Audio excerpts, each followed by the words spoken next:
myself, Sree.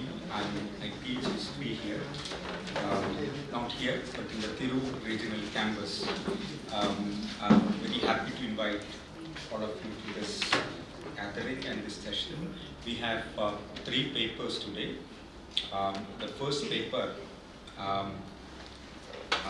is by Professor Prachi Deshpande. She teaches at, there's no need for introduction for Prachi Deshpande. She teaches at School of CESSUS Calcutta, and she's author of one of the path-breaking monographs about Kalady, Southern Indian. I consider Maharashtra part of Southern India. So the joke is that India part सारे मद्रासी है.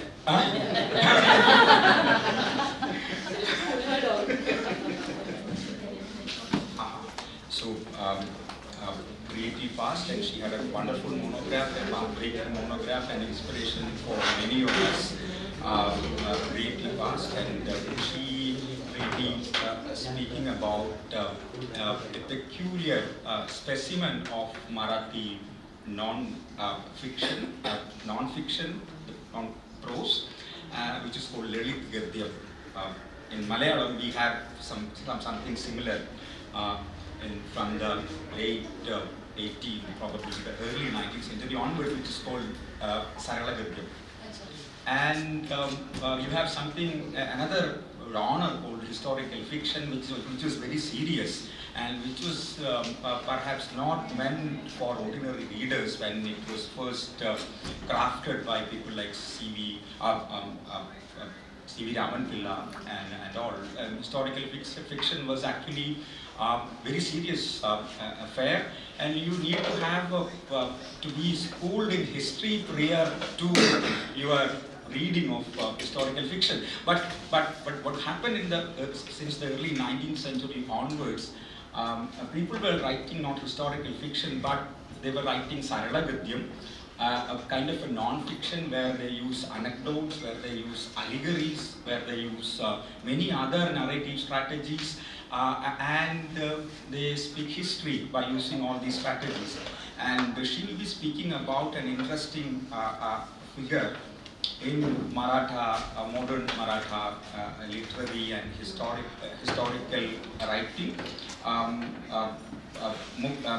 This is Durga Bhagavat, and she will be presenting a paper on SI. Oh yeah. So I invite Prachi Deshpande to the dais, and Jelena will be giving a formal note of welcome. And the second presenter, presenter is John Thomas, a long friend of mine, and Jelena will introduce what he is going to present here. And the third presenter is Soumya Malavya, another friend of mine, and we have a poetic connection. And he is a poet, and I am a reader of poetry. And we have a long kind of prehistoric connection with each other. And I will invite Soumya Malavya to please. And I also invite Jelena, professor in the department. She will be giving you the formal note of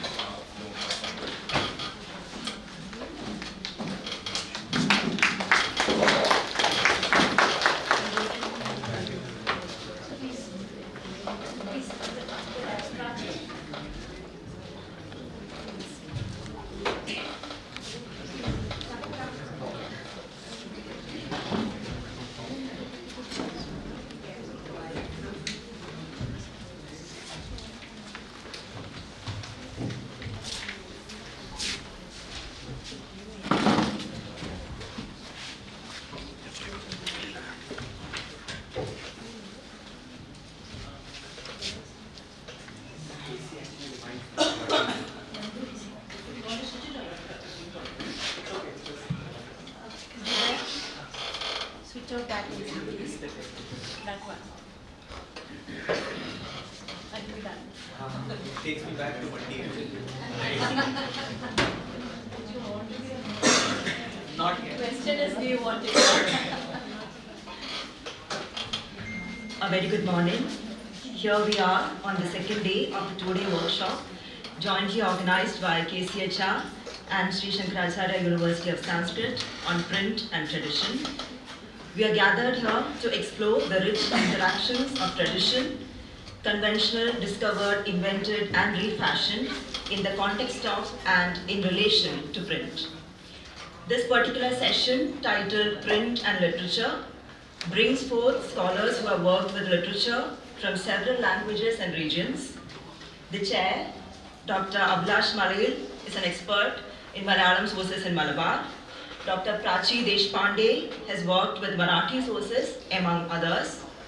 Dr. John Thomas is familiar with sources from the Northeast and South India and Travancore.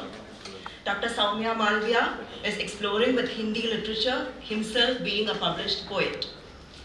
In today's session, as I understand from the abstracts, the scholars are going to explore different texts that gives insight into the social attitudes through personal experiences of the authors of the specific text they have chosen to discuss about.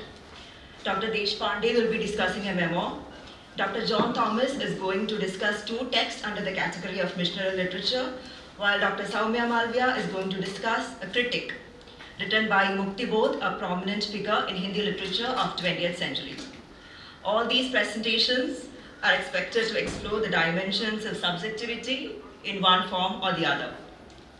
Coming to the duty entrusted in me, first of all, the chair of the session, Dr. Abhilash Malayil. He's an assistant professor in our department, is an expert in the region of Malabar, as I already mentioned, author of many scholarly articles and a book to his credit, Rayatwari. A very welcome to you, sir. Dr. Prachi Deshpande is a professor of history at Center for Studies in Social Sciences, Calcutta. Her research interests are in language, historiography, and regional identities, especially with a focus on Western India. She is the author of two books, Creative Past, Historical Memory and Identity in Western India, published in 2007, on the importance of historical memory in shaping an enduring Maharashtrian regional identity. Her second book, Scripts of Power, Writing, Language Practices and Cultural History in Western India, was published in 2023. And this book is the cultural history of writing, script and language through the lens of Kursi Modi script. She is currently working on a biography of the writer and the activist Durga Bhagwat. A warm welcome to you, ma'am.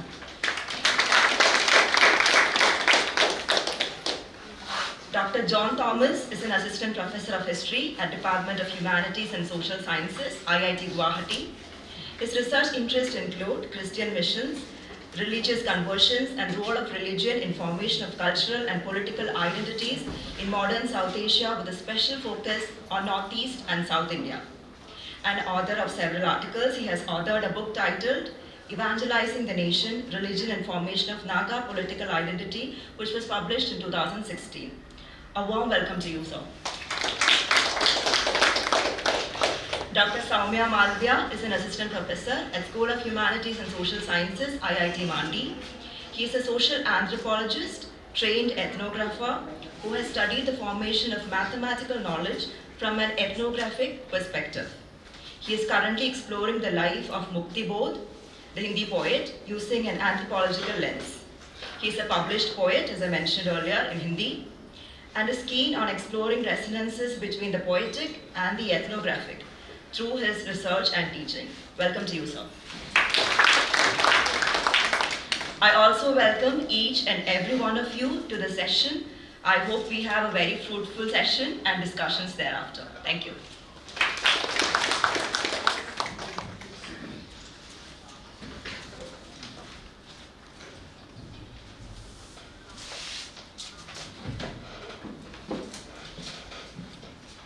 Hello. Good morning, everyone. Thank you indeed for a very, very warm welcome here to Kalady. We have had a wonderful day and a half. Too much eating, really, but lovely, very warm conversations with a lot of people, some old friends, some new. I'm very grateful to the KCHR, to the Department of History here, and to Manu Devadevan for inviting me. I will just say a little bit about the background to this paper that I'm going to present today. So I've been working, as Jelena said, on a biography of this writer, Durga Bhagwat, who is not very well known outside Maharashtra. I'm sure many of you have heard of Iravati Karve, the anthropologist. And she too was an anthropologist like Iravati Karve at the beginning, and her life took a very different turn. And she's in a sense the vernacular Iravati Karve in many ways. She's very well known in Maharashtra though, and I'm thinking about how I can narrativize her life right now. So I'm going to speak, the abstract that you possibly received or that I had sent Manu a long time ago has changed quite a bit. So I still will be speaking about anecdote a little bit, not so much about gossip, but about the archive and about the memoir, specifically Bhagwat's memoir. So in 1991, when she was 81 years old, the Marathi writer and activist Durga Bhagwat published a memoir titled Athhavle Tase, which translates as recalled or as remembered. In it were essays on her childhood and experiences in school and college, her brush with nationalist politics, and an important life-changing event that cut short her academic career as an anthropologist. The memoir was framed as the recollections of someone who had witnessed three critical moments of the 20th century: mass nationalism, the hopes of decolonization, and the eventual post-colonial dashing of these hopes. The book drew attention for its frank and caustic portraits of fellow writers and public figures.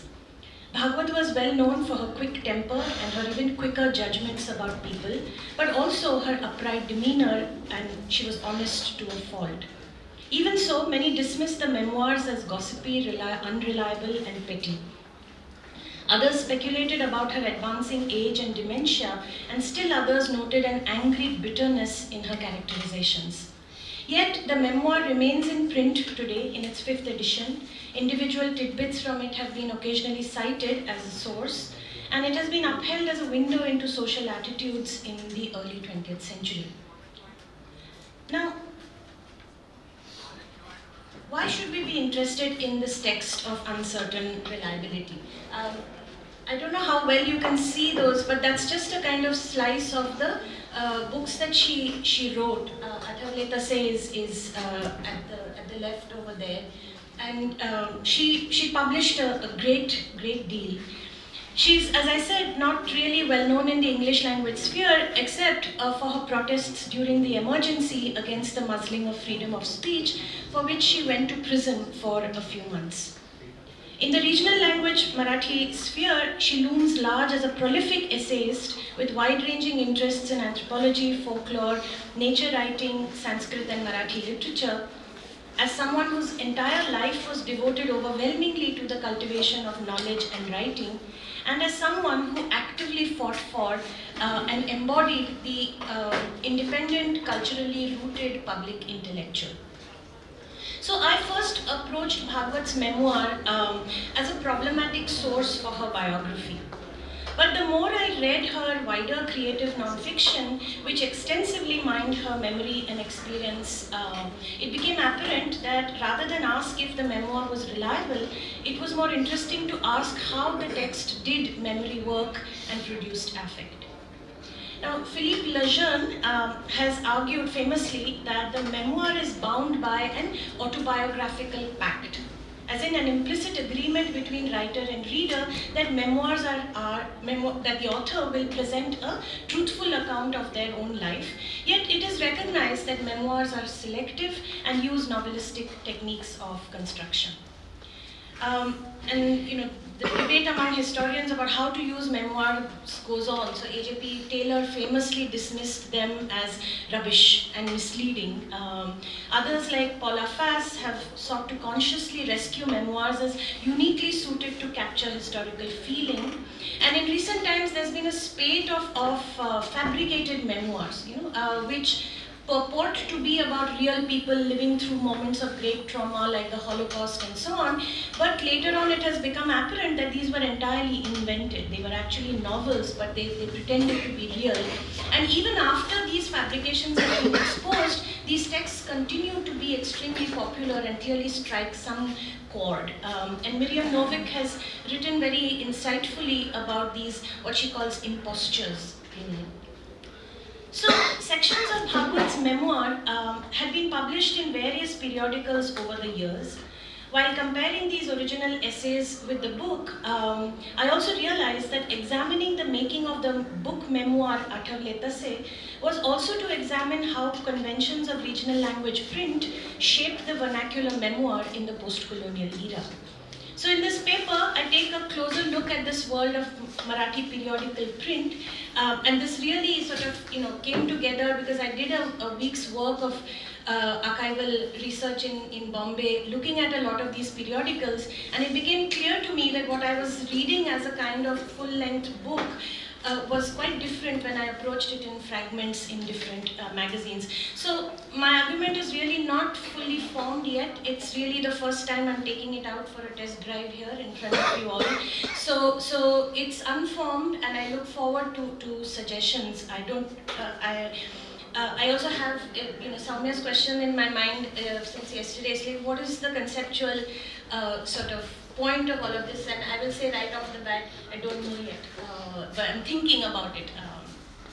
But I do want to suggest that through a close reading of the book form and these essay versions, I think this text is best read as a kind of episodic archive of affect that was deeply situated in and shaped by the conventions of Marathi print culture. So it is in tension with conventional teleological modes of life writing, but also with official history and archives. So let me just begin by briefly sketching this literary context and print culture a bit. I'll mention some of these here. So modern life writing in Marathi goes back to the 19th century with full-length autobiographies by Western-educated men and women, self-consciously documenting their lives as pioneers. And in 1934, Lakshmibai Tilak published this book called Smriti Chitre, which redefined the genre by writing with raw honesty and felicitous spoken language about her turbulent life with this poet and Christian convert, Narayan Bhavan Tilak, and her own journey towards Christianity. After that, over the 20th century, there have been many memoirs, particularly by women, actresses like Durga Khote, Hausa Wadkar, who sort of documented troubled lives but very hard-won successes as well. Sunita Bai Deshpande, wrote about her life with her very famous husband, Pula Deshpande, whom I'll also talk about. These diverse texts embody more or less the features that recent scholarship has highlighted in post-colonial life writing. It has a dialogic relationship with Western autobiographical conventions. It self-consciously negotiates resistance to colonialism and expresses hybrid subjectivities and alienation. It foregrounds collective experience and identity alongside the individual, which we also heard about and discussed yesterday. And it decenters an autonomous self, particularly in women's memoirs.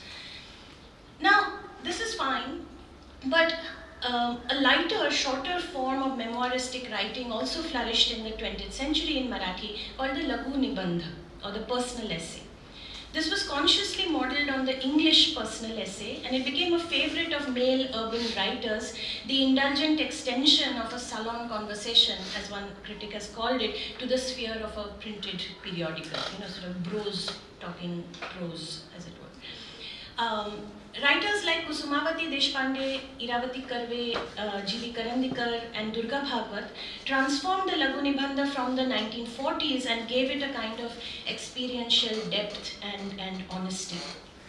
So the Vyakti Chitra, the character sketch, the Athvani or recollections, the Lagu Nibandha, this personal essay, and Pravas Varanam or travelogue, together came to be called as Lalit Gadya, creative non-fiction or creative prose.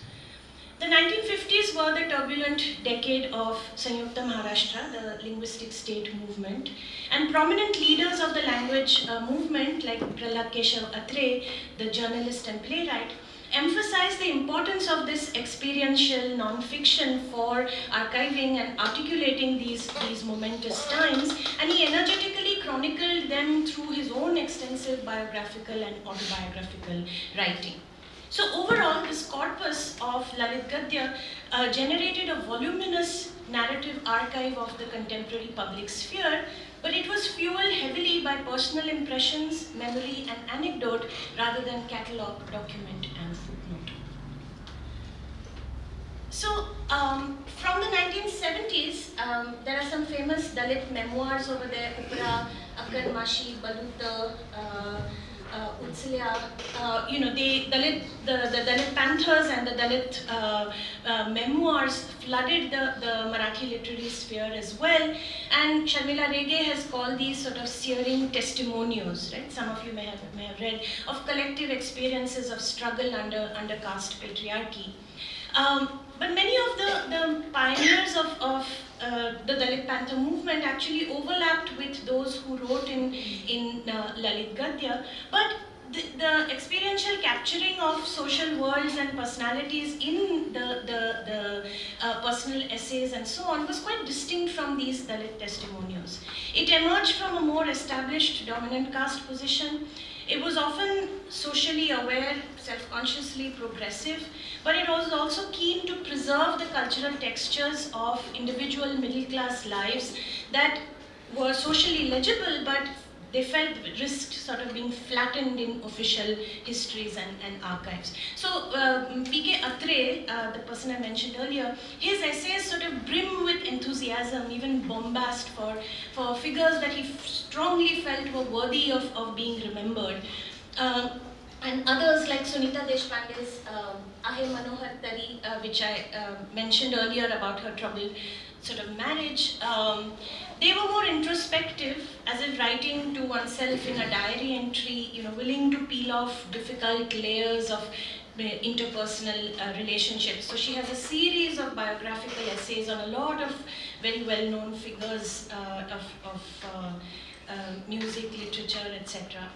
Iravati Karve's depiction of her legendary father-in-law and social reformer, D.K. Karve's contradictory personality is very well known for being at once kind and brutally frank. She said, "I'm really glad I was his daughter-in-law, but I'm so glad I was not his wife." That's the famous kind of statement that she made. So the dominant urge in this overall sort of biographical archival corpus was to capture a positive essence of character and an episodic evoking of moments over empirical detail. And P.L. Deshpande, or Pula, as he is very sort of lovingly known, was perhaps the master of this genre. He wrote on the musicians, patrons, writers, booksellers, and music lovers that inhabited the mid-century Marathi worlds of literature, music, and drama, in which he was a formative participant itself. It's too bad Veera's not here because she might have. Okay, she might have nodded. She knows all of this stuff. With the bare minimum biographical and autobiographical information, shying away from probing uncomfortable details, Pula presented anecdotes, kissa or prasanga, about quirks and banter with people or shared experiences at musical soirees and other social settings, and fleshed out characters who swam at a tangent to prevailing currents of culture, money, family, etc., if not actively against them. Pula was among these characters himself, and these sketches were as much episodic memoir as they were biography. And scholars of the anecdote form in historical narrative, there's a fair bit of theorizing about the role of the anecdote itself, have pointed to its epistemological role. So the anecdote not only serves as the pithy illustration of a wider argument, but it also underscores the argument's validity by appearing as evidence even when there is no other corroboration for that argument.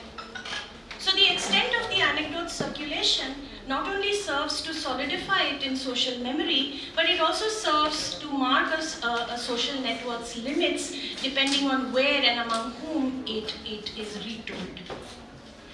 Through a masterly deployment of the anecdote form with gentle humor, Fuller produced an enduring yet episodic archive of affect of the post-colonial middle-class cultural sphere. And just to give a kind of sense of it, it has circulated not only through the books that you have mentioned over there, Vyakti Anivalli, Gungai, Navadi, etc. But he also performed them as Katha Kathan at sort of public events, and now they circulate as audiobooks and recordings and so on. And it's like you press a button in a lot of urban Marathi readers and they will know it by heart. I could recite, a lot of things of his by heart to you. So that's what I mean by it being a kind of archive that has embedded in the middle class cultural sphere. Now, Marathi print culture witnessed a proliferation of periodical literature in the Sathottari period, or the post-60 decade, when 60 was when Maharashtra was formally constituted. Nearly every periodical issued a Diwali Ank, a special thematic annual issue timed with the Diwali festival. I have some of those over there, which I'll briefly mention. The Little Magazine movement brought forth many periodicals with short, irregular runs. Anjali Nerlekar has insightfully shown that many of these little magazines actively sought to break conventions of long-running and, in their view, tedious and predictable periodicals like Satyakatha, which is the one on the left. They explored non-market publishing norms in design, subscription, and circulation.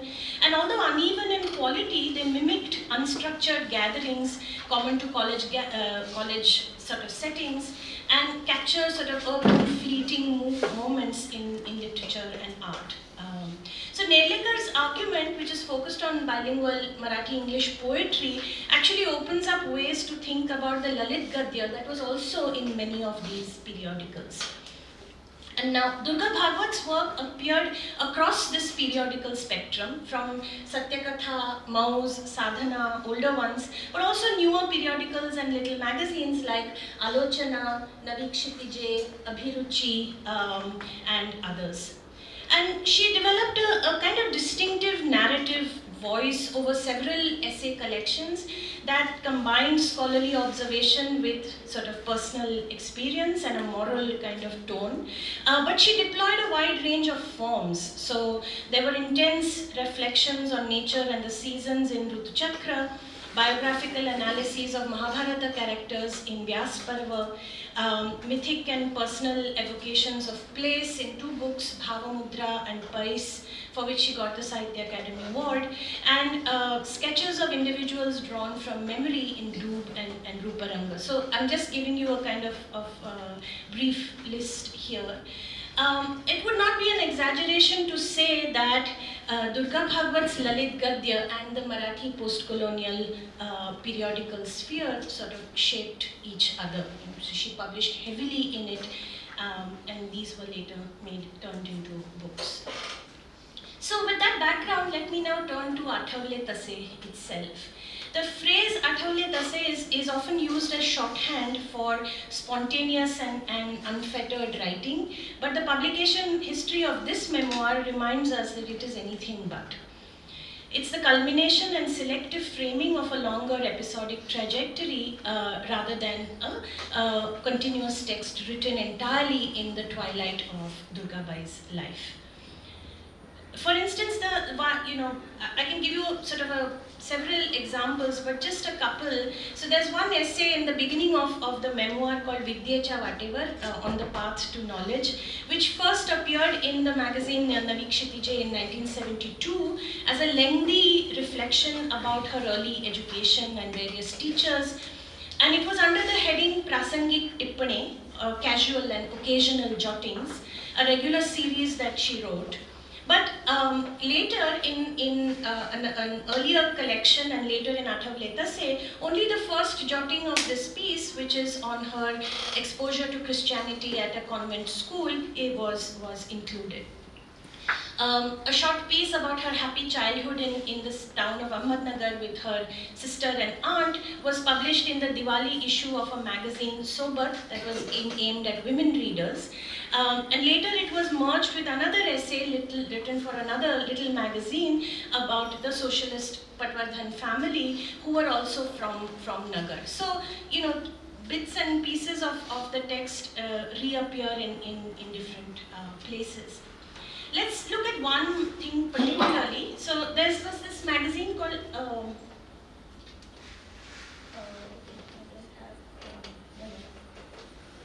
Abakada E, which is this one. This is the pointer over here. I'm very bad at using that. Which is like a telephone, those old rotary telephones. Abakada E, meaning ABCD E, right? Which the maverick novelist Chandrakant Khote published annually as a Diwali issue between 1973 and 96.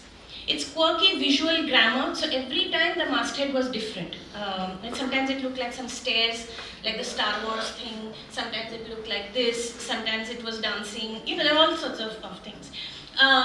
And its textual content exemplified its rejection of older staid magazines like Mouse and Satyakatha.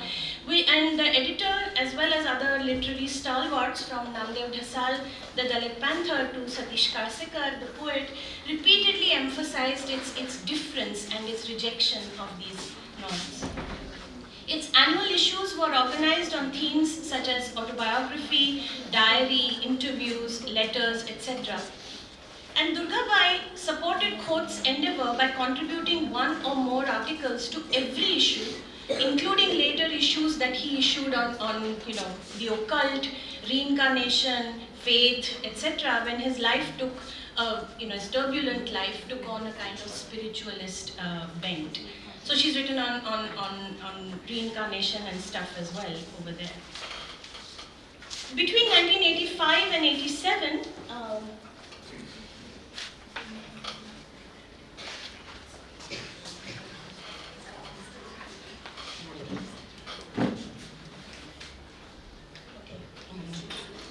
That's not very clear, unfortunately.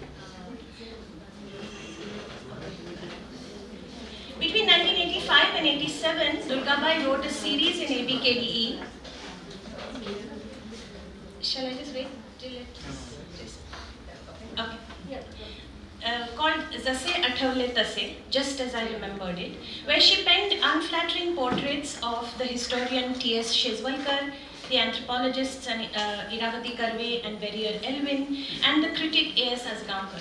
Shezvalkar, we read, whined about the wrongs done to him without any of the maturity he displayed in his historical research. She calls him fat, she calls him a crybaby, lots of things.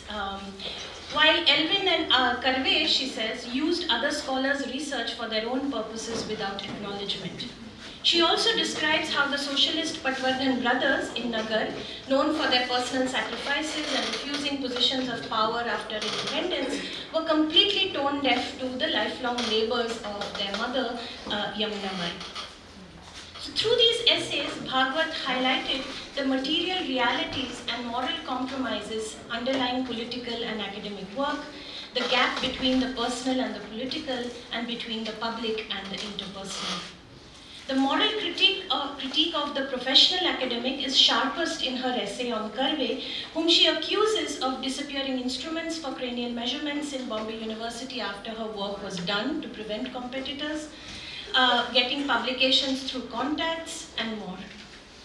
Karve's writings on marriage and polygamy smacked, she observes, of self-satisfaction with little empathy for women who didn't share her saubhagya.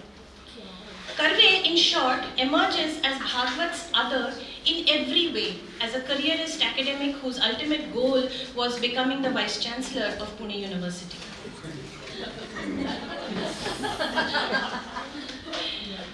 But in 1986, in the same series, Durgabai wrote a light-hearted essay as part of, channeling A.B. Abakadai's critique of formulaic Diwali issues, describing the silly requests for articles she got, or the editors who reprinted her articles with permission, etc. And the layout of the article, its fonts and illustrations sort of mimicked a handwritten diary using the mastheads of the periodicals that were lampooned in the piece and so on. Now, when you view these articles, and this kind of really serious stuff that is said against, Karve and people like Karve and Shizvalkar and so on, when you view it within the visual layout, you can see that, around these articles are a lot of completely unrelated cartoons. Okay, and some of these, unfortunately, the lighting in the room when I was taking photos was not good, so I don't have sort of displayable quality images. But there's a it's quite interesting to see. Here two boys are going fishing. Here somebody is trying to play a violin. Here an old woman is knitting and the rat is knitting along with her. Here a bird is teaching its little chicks about the dangers, that of a catapult and a cage and everything. Here two people are playing badminton across into skyscrapers. There are some raunchy ones in other pages as well. So this looks very discordant compared to the serious material next to it, and it's hard to sort of kind of reconcile the high moral tone of the text nestled within these cartoony illustrations.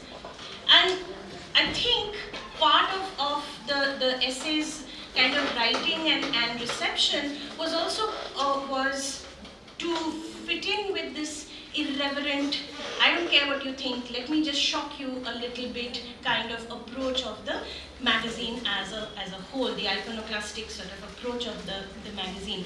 And at least some contemporary reviews of these articles by other journalists and so on in their own columns was like, oh my god, you have no idea what's to come in this. Durgabai is not going to leave anyone alone. She said this. Do you have skeletons in your closet? They may show up in the issue after this kind of so what I want to suggest is that these diverse essays were framed and possibly received as well within the episodic short-term economy of the Diwali Anks. The specific theme of a Diwali Ank, its target readership, and the editorial and authorial compulsions of its short deadlines all produce different stylistic effects, emphases, and silences. A feminine viewpoint in Sobat, one expected to shock in Abakadai, and a more thoughtful, reflective one in Navikshitije. The readerships were not absolutely distinct, of course, and it isn't a sharp correspondence or one-to-one correspondence between style and periodical, but I do think the specific periodical contributed to not just the episodic nature of the memoir, but also what was remembered and how it was narrated. So, if we look at the textual content itself,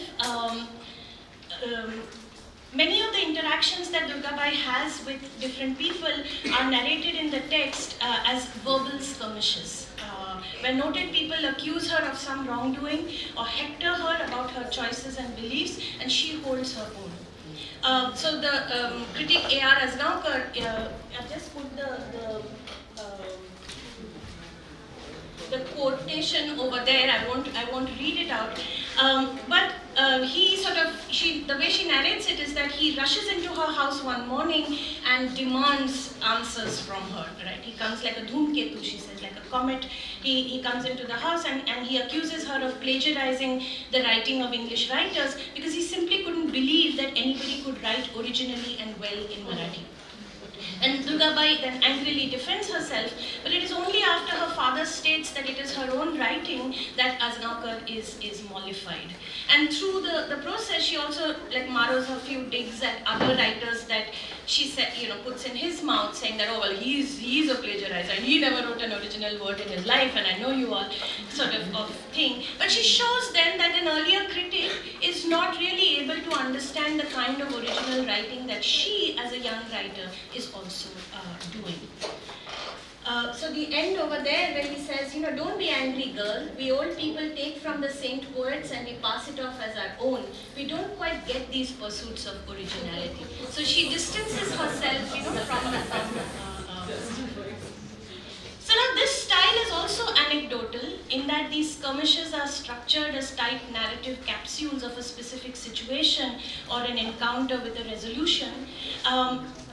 But Durgabai's anecdotes function quite differently from Pula Deshpande's described earlier. Rather than pithy descriptions of positive eccentricities or shared experiences, they work to puncture this shared experience and foreground contradiction from the point of personal experience. And these are not a kind of ethical witnessing like Dalit that is sought by the Dalit memoirs, but Bhagwat's abrupt anecdotes are meant to cut to size, to provide a corrective, and to create a space for discomfort. Now, for her doctoral research, Bhagwat did 3 rounds of fieldwork among the Gond tribes, and between 1936 and 39. And in 1940, she goes for a 4th trip where somebody gives her a yam, a tuber, which turns out to be poisonous, and she suffers a terrible allergic reaction and is bedridden for 6 years. It derails her PhD. Her advisor, G.S. Gurye, refuses to accept whatever she's done already, but also, sort of doesn't give her an extension. She returns her scholarship money, abandons the PhD, and her kind of falls out of academia. So this is a kind of life-changing event. And she writes that she discovered, so she, in this essay, Purva Suchanetsa Anubhav, or the experience of premonition, which was published in the highbrow Navi Kshitije in 1971,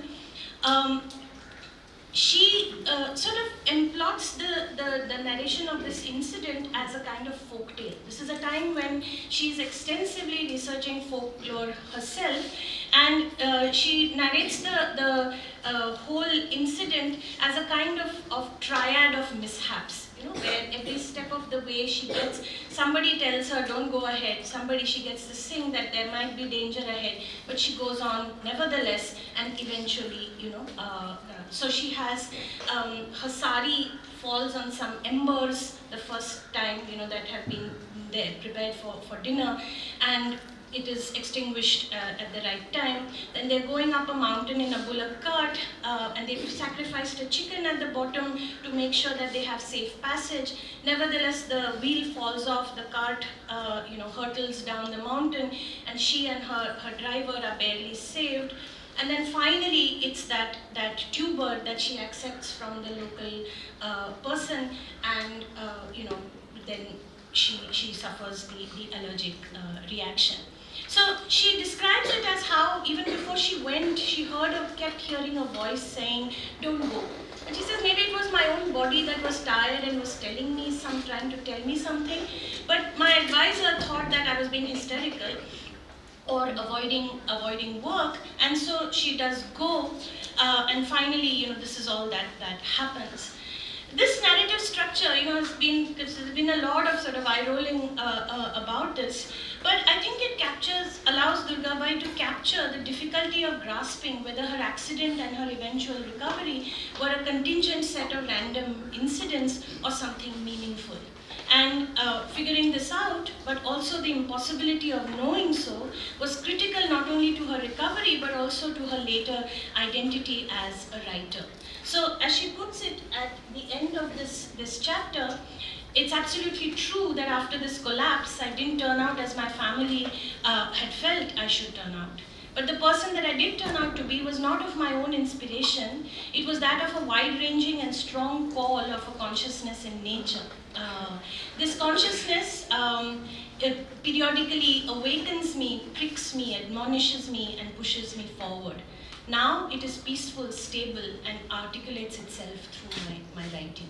This is also a kind of displacement of the self, you know, in a very, very different way. There are sort of other folkloric elements in her writing. I won't go into too many details over here. There are two templates. One is the stoic woman, you know, who suffers and does everything for everybody around her. And the other, like the good wife and the bad wife in folk tales, is the one who is very comfortably hedonistic and doesn't care a hoot for anybody else. But many of these women are quite interesting. You know, there are couple that she talks about who tell her, she claims, that they actually committed infanticide. And there was the woman who says, like, how many children did you expect me to have, you know? And I just buried them on the birthing floor before anybody else could notice. And the way I'll just maybe tell you one where she says, a family called Kulkarni came to stay temporarily. The old father was ill. He wished to end his life in the pilgrimage site of Nashik. His sons were well-to-do and responsible. They brought their father here, looked after him with great care. One day, the old man died at midnight. The procession to the crematorium was in the morning. The rice for the funerary rites had been set to cook on the open fire. Suddenly, the sounds of wailing vanished and the sounds of argument could be heard. I want tea. Early morning tea is a habit. What do you mean there isn't a drop of tea yet?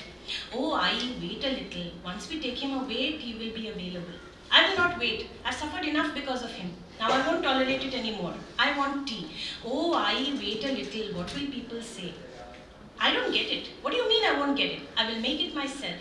Saying this, the woman got up. She came out with a pot of tea, sugar and milk. In front of all the gathered people, she took the pot of rice off the fire and she made tea. She took it in great pomp, went in and drank tea to her heart's content. I mean, this really does read like a folk tale to me, the repetitive phrases. There are many such examples in that the structure of a folk tale allows Durgabai, I think, to hint at a deeper cultural seam of violence, of contradictions bubbling under the surface of an everyday ordinary world, or in A.K. Ramanujan's words, explored the unspeakable. So what happens when these essays written across decades and genres are bound into a book?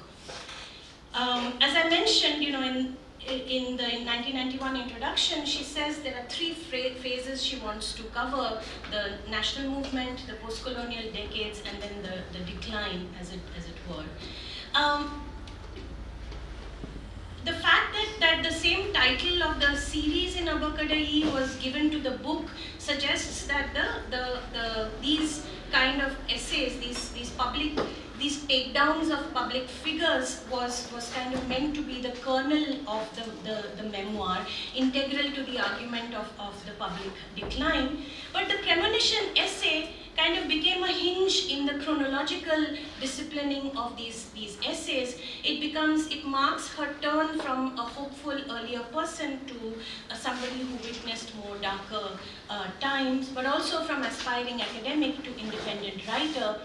And there were several other unflattering portraits that were added to the second half to emphasize this arc of post-colonial decline and disappointment.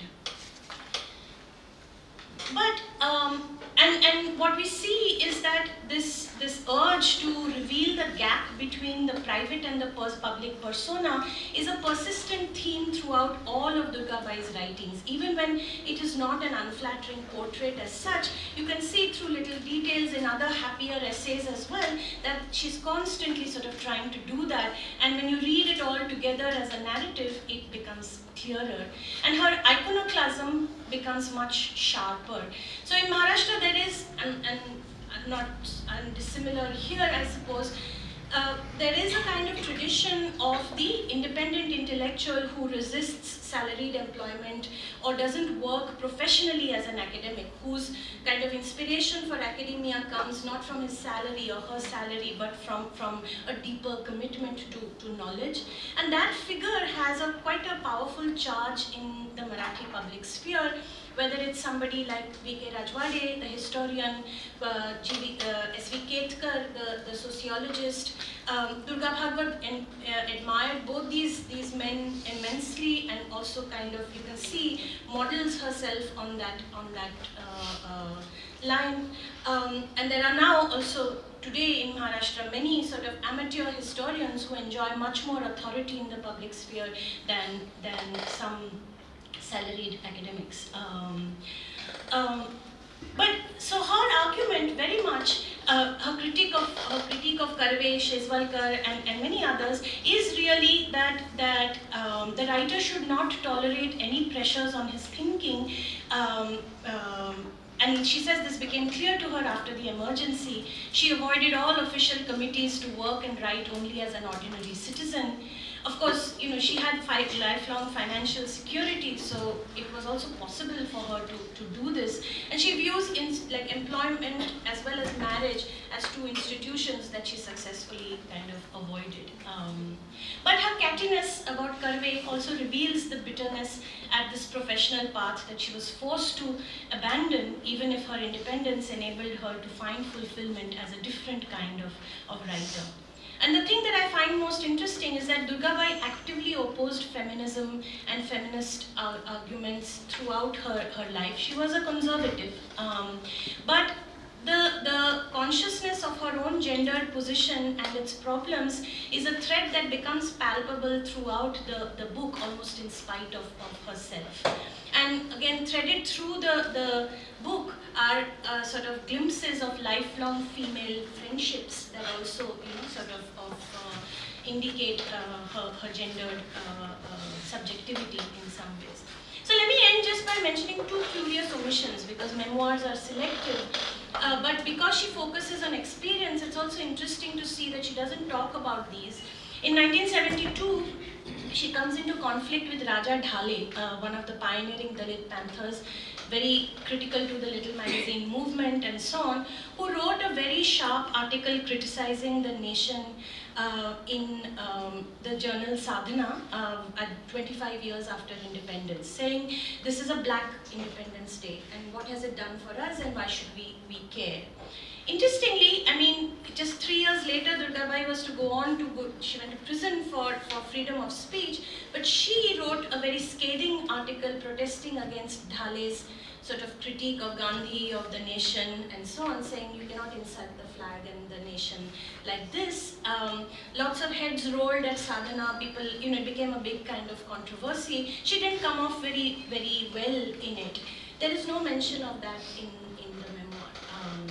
And also for somebody who wrote so well about experience in, sort of interiority and experience, there is nothing about her experience of prison, which also I found quite surprising. So what is lost and gained in this transformation from episodic essays to book-length memoir? All of these things that I sort of, mentioned. But what's interesting is that it's not just the memories that are episodic or fragmented, but it's archived too. Most Marathi print periodicals for even the later 20th century are very poorly archived. And the little magazines were meant to be ephemeral in the first place. So one of the reasons the collected essays form thrives is precisely because the original publications are never easily available, right? And the processing that takes place in the transition from the original essay to the collected volume does not mention any of the transformation. In many cases, the original place of publication is also not mentioned.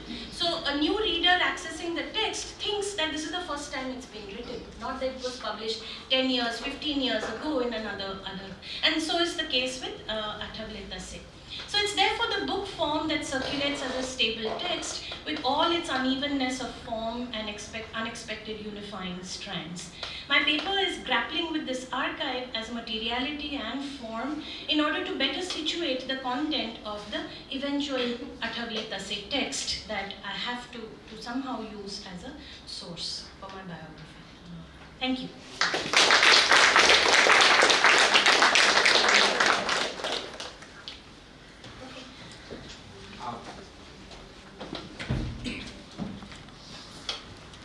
Thanks a lot for for this wonderful celebration. And no more comments. It's open. The paper is open for. We'll take the questions together. At the end. At the end. After all of this. Because there are 3 papers, no? Yeah. Then I invite John Thomas for the next presentation.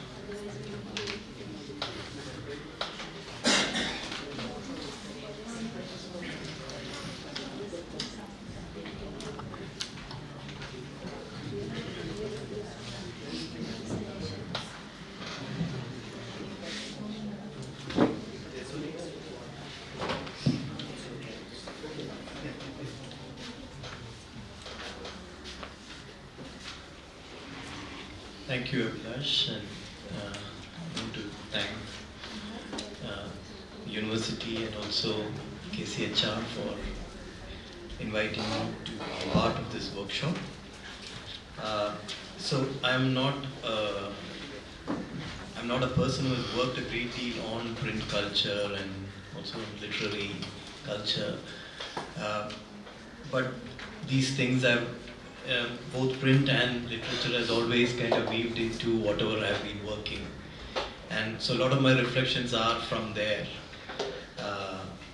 And my larger work is actually on looking at some of the fissures within missionary establishment, between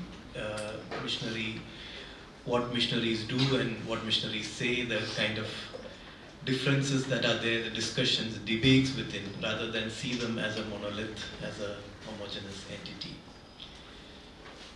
So I'll just kind of read out and try to make it less boring.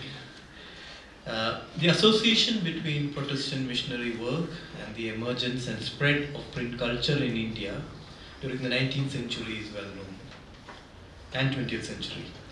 The fact that the printing presses Protestant missionaries established indirectly enabled the standardization and growth of vernacular languages and literature contributed towards the spread of modern education and reading culture, and was used by social reformers often outside the fold of Christianity for their campaigns are aspects that have come to be recognized and written about in existing scholarship. However, what of the literature that was produced by missionaries themselves in these printing presses?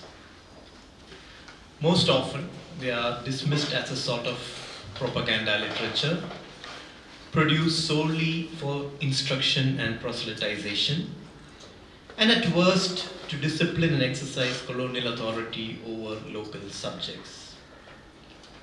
Underpinning this view is the taken for granted assumption that certain religions possess a natural proclivity for proselytization, while others, perceived as having a more ethno-civilizational orientation, are inherently disinclined to convert.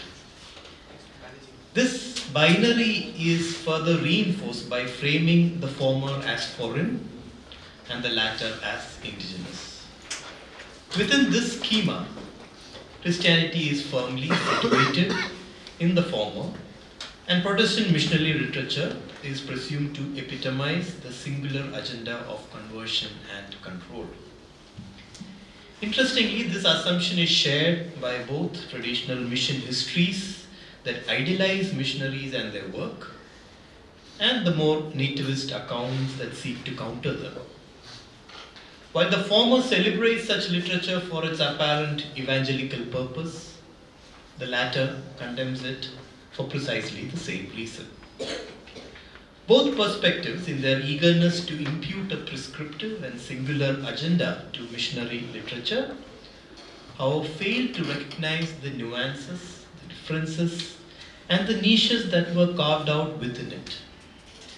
In fact, even a cursory survey of printed literature produced by Protestant missionaries indicates that while they did share an urge to be didactic, eliciting ethical and religious change in their readers, in form and content, they were mediated by several variables that constitute literary texts. In other words, though there were ties that bound them together, there were ambivalences, as their production and consumption involved multiple subjectivities, forms, and concerns, eventually assimilating into thoughts and actions that came to define the social and intellectual landscape of societies. And here I'll be talking more about the late 19th and early 20th century Travancore. To illustrate this further, we'll focus our attention. I'm taking two personalities as examples who were part of the Protestant missionary establishment in central Travancore, but peripheral to it. One was Frances Collins, the wife of a missionary, and the other, George Martin, a local missionary. Both were affiliated to the Church Missionary Society and remained close associates for a very short while, about 8 years, from 1854 to 1862. Their writings, which were printed in the Church Missionary Press in Kottayam, engaged with the turbulent social changes of their time and was consciously crafted for local consumption. As missionaries, they of course yearned for the religious and moral conversion of their readers, and this is evident in what they wrote. Yet in many respects, their textual productions went beyond the missionary mandate, often feeding into ideas of social reform that circulated and became prevalent during the late 19th and early 20th century. Both Collins and Martin were active at a time when the religious conversion of slave castes was gaining momentum, generating much social unrest. There were speculations among the upper castes over religious conversion leading to the imminent overthrow of existing caste and labor relations, leading them to unleash a violent campaign against the slave castes. Protestant missionaries who campaigned for their freedom were met with much antagonism, not only by the upper caste but also by the native state and the colonial administration. In the light of growing resentment against company administration and the social unrest that spread across various parts of the subcontinent, any disruption of the social relations of production in what was hailed as the model state of Travancore was unwelcome. There were also attempts within the missionary establishment to censure younger missionaries such as Collins and Martin for their tendency to take up social causes that strayed beyond their sacred designation of evangelizing, sacred designation that of what a missionary be out to be doing. The literary output of Collins and Martin needs to be situated in this context. Frances Wright Collins came to Travancore along with her husband, Richard Collins, a missionary of the Church Missionary Society. She was one among the many women who were integral to the overseas missionary enterprise since the 18th century. Till the 1870s, women were not officially recognized and recruited as missionaries, but only in terms of their relationship to a male missionary as wives, sisters, or daughters.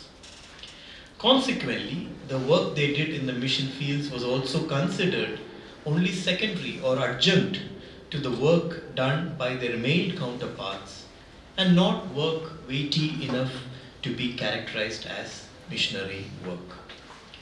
While male missionaries were involved in more serious work, which quote-unquote serious work, which largely included itinerant preaching tours, medical work, managing institutions, and carrying out sacramental duties, the women were expected to stay close to home, attending to the domestic needs of their male counterparts and providing them with any assistance that may be required, and run schools within the confines of the mission compounds where they lived for the instruction of local women in making, it is within quotes, making articles of clothing and in the arts of home management and feminine industry.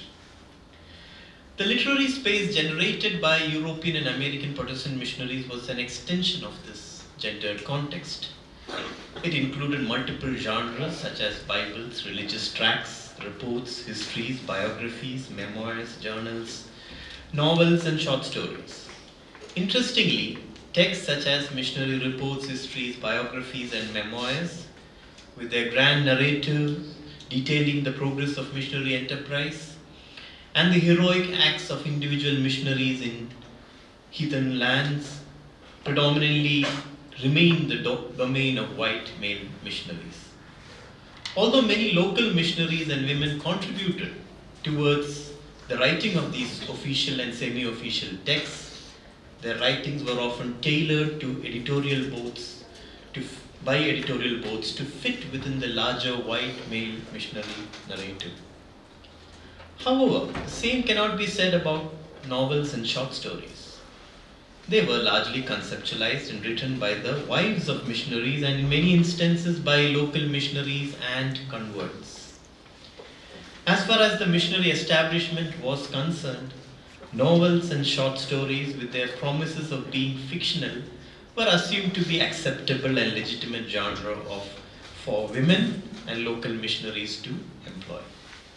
Meanwhile, deprived of any significant role in the framing of most other missionary literature, women and local missionaries found novels and short stories ideal genre for writing about the characters and situations they encountered in real life. Concealed under the garb of fiction, both these genres provided ample opportunity to talk the reality they encountered, even if it meant, at times, straying away from the lines scripted for them by the missionary societies. The most important well-known literary work of Francis Collins was The Slayer Slain, a serialized novel that appeared posthumously in the pages of Vidya Sangramam, a quarterly magazine of the Kottayam College from 1864 to 66. It was subsequently translated into Malayalam and published under the title Khadagavadam by her husband Richard Collins. The novel, which critiques the moral and religious conditions that sustain caste slavery, was written keeping an upper caste readership in mind, eliciting their transformation. Apart from the regular readers of Vidya Sangram, the first Malayalam edition of the novel was widely read. Almost 800 copies of it were published and circulated, a number considerable for the times. Collins, along with missionaries like George Martin, about whom there will be further discussion, represented the strand of thought that insisted on the religious and ethical necessity to critique the existing practice of agrestic slavery as well as gender norms in travel. While the CMS missionaries in general abhorred the practice and were in the forefront of the campaign to abolish the practice of agrestic slavery, by the late 1850s there was a growing caution, especially among the senior missionaries, to not disturb the customary social relations. In the wake of the 1857 rebellion, Indigo Rebellion, and various other social campaigns that missionaries were involved in, there was a growing fear among missionary circles that too much involvement in social conflicts could undermine their primary agenda of proselytization.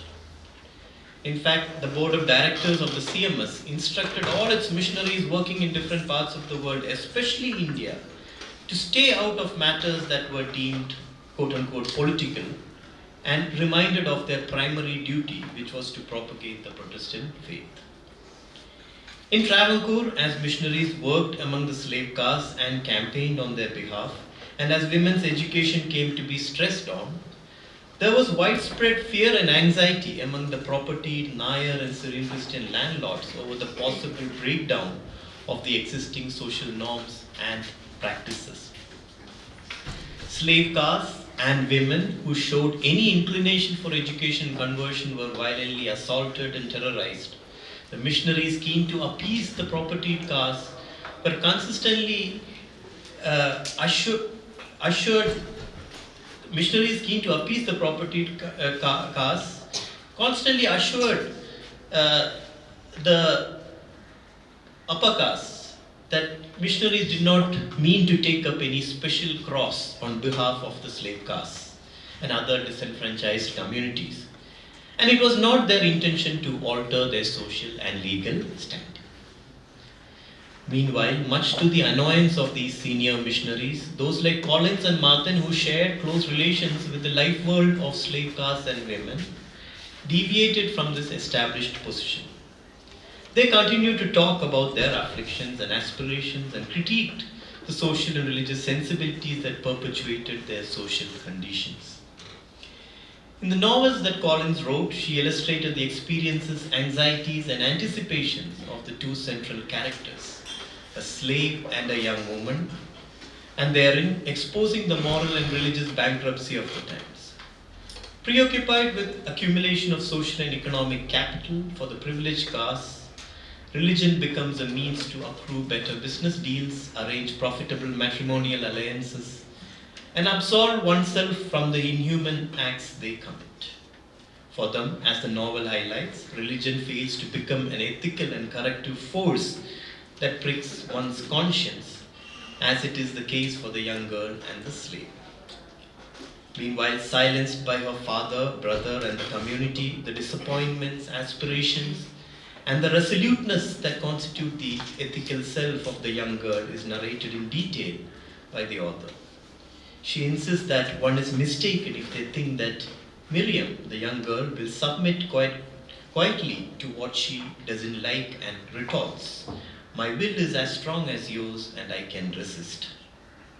She cherishes whatever freedom she has within her own household and is determined to read books, visit slave homes and instruct them, to cook what she wants, to question what she finds unpleasant, and to defend what she believes in.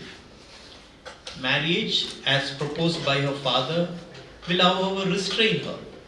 So when her father announces the arrangement of a marriage with a wealthy Syrian Christian boy, she locks herself in a room and laments. Interestingly, the author allocates an entire chapter for her lamentations.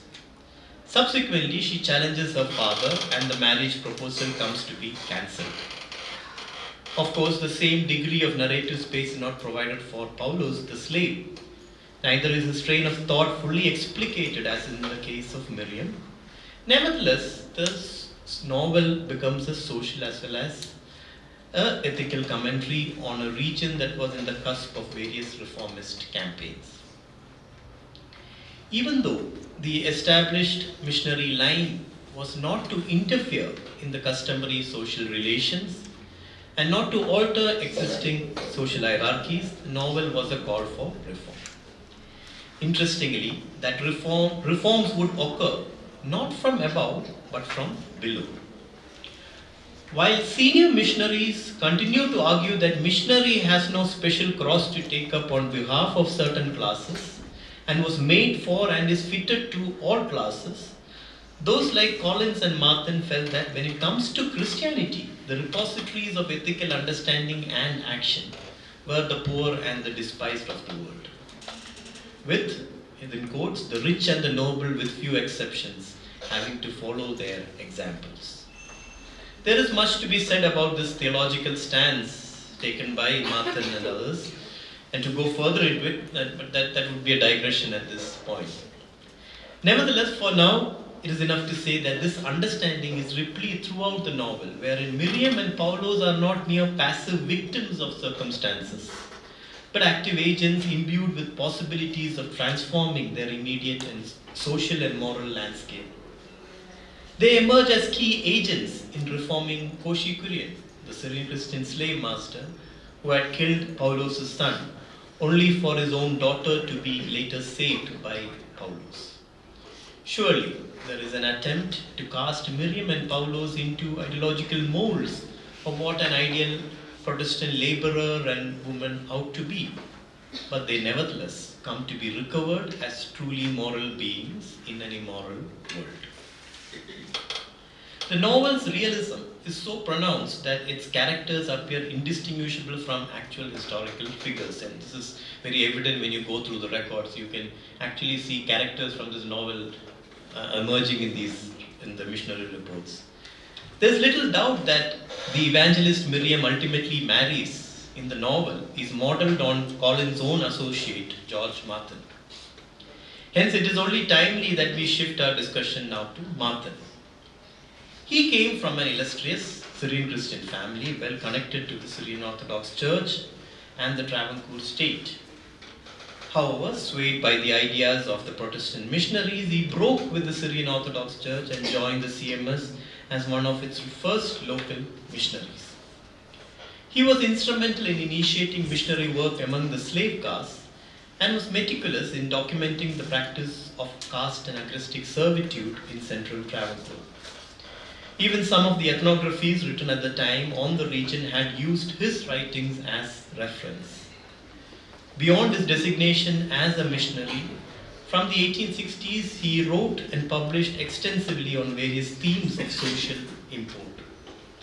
His contributions to Malayalam grammar and the writing of prose, especially at a time when the language was taking a more standardized and printed form, were widely recognized, especially by the Travancore state and sections of the emergent reading public.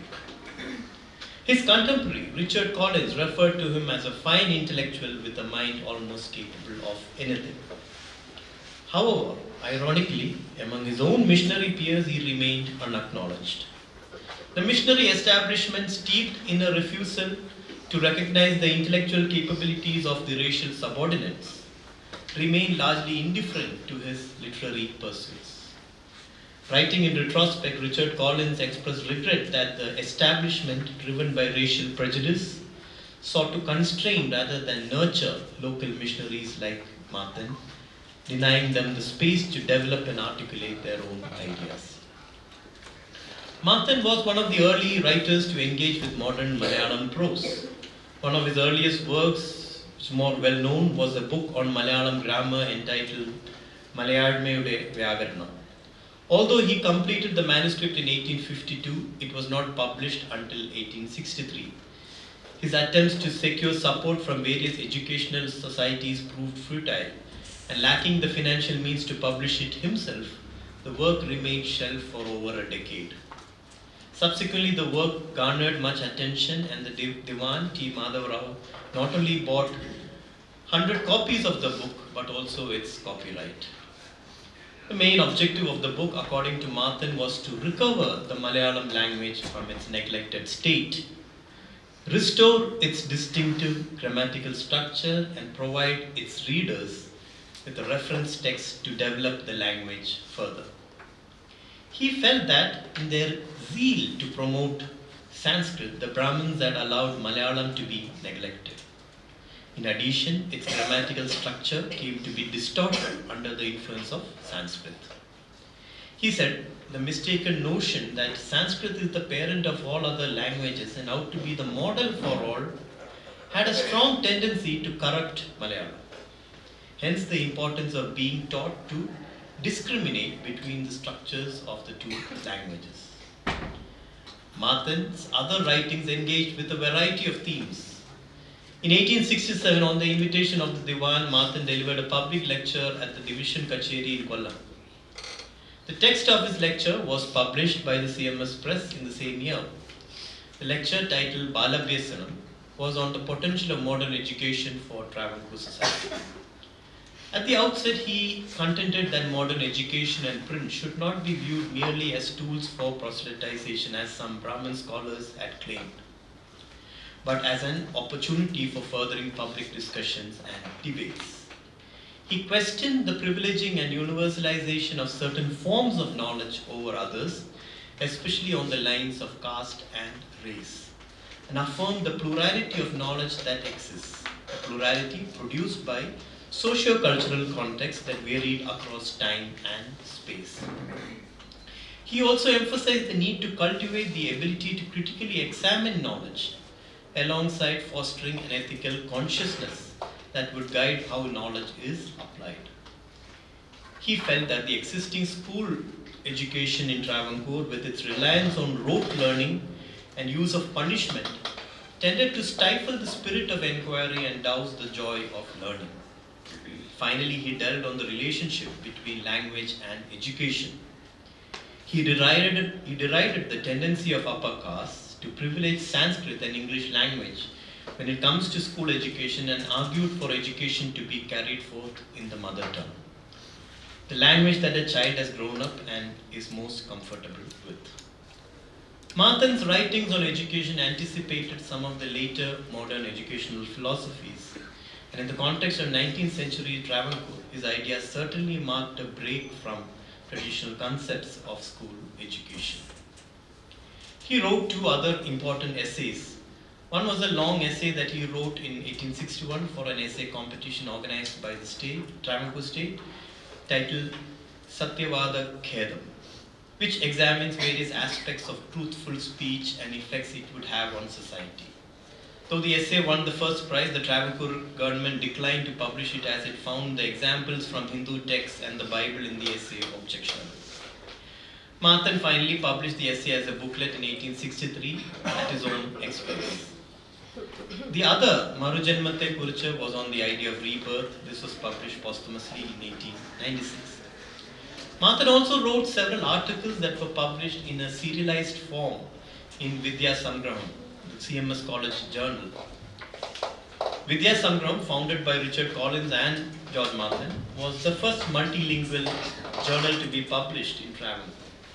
Mathan's article in the journal dealt on topics such as astronomy, ethics, public health, matrilineal practices among the Nayars, and the coming of railways. The article on public health, titled Sadharana Chikitsa Shala, is particularly significant. In it, Mathan highlighted the importance and value of the indigenous medical tradition. At the same time, he expressed concern that this system had largely remained static, failing to adapt to changing contexts or respond to new diseases. While many indigenous medical texts contain valuable insights, they had not been critically revised or updated over time, rendering them somewhat obsolete in the face of modern medical challenges. In contrast, Western medicine had advanced considerably, evolving diagnostic methods and treatments for a range of contemporary ailments. Yet it too had limitations, particularly in addressing the specific health emergencies and clinical realities unique to India. Considering this, Mathan advocated for a constructive dialogue between the two systems. He believed that by recognizing and correcting each other's limitations, a more effective and contextually relevant medical framework could be developed for travel. What becomes evident in his writings is that, on the one hand, his close engagement with British Protestant missionaries had made him accept some of their theological and cultural presuppositions as given. For instance, in an essay he wrote on Marimakatayam, the matrilineal practice of Nayars, he questioned the practice primarily on the ground that it was unnatural and unhealthy, as opposed to a patrilineal system which, according to him, was natural and healthy. He took many of the culturally informed moral dichotomies for granted. On the other, some of his other writings, such as the ones mentioned above, called for a more critical and qualified engagement with Europe. He reacted against the blind rejection of the upper caste towards anything that was of European origin, and suggested that we should resist or accommodate something not according to its origin, but according to how useful that something is for us. This call for a more pragmatic and qualified engagement with Europe in many ways summed up how he envisaged the reform of his own society. Just to conclude, the two above mentioned examples of both Collins and Mathan, they illustrate the eclectic concerns, inclinations, and subjectivities that constituted missionary literature. Beyond the eagerness to proselytize, yet driven by certain ethical convictions born out of their faith, they wrote and grappled with multiple sets of ideas. Clearly, what may be classified as missionary literature was anything but a monolithic body of literature driven purely by any singular agenda. It tended to pull in different directions, often to the indifference and sometimes to the annoyance of the missionary establishment. Both writers addressed themes that were to a large extent deemed inappropriate for the times. The caste public as well as the missionaries were largely indifferent to what they wrote, not to mention the prejudicial attitude they were meted out within the missionary establishment.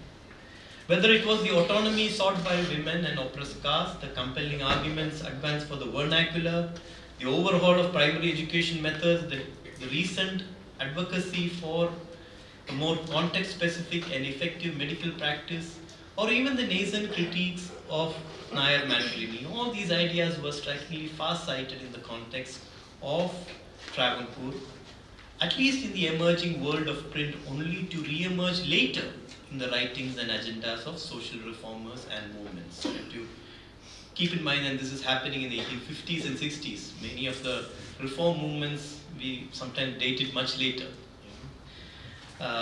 Yet in tracing the history of social reform in Kerala, it is striking how figures like Collins and Martin, along with their textual contributions, remain largely absent.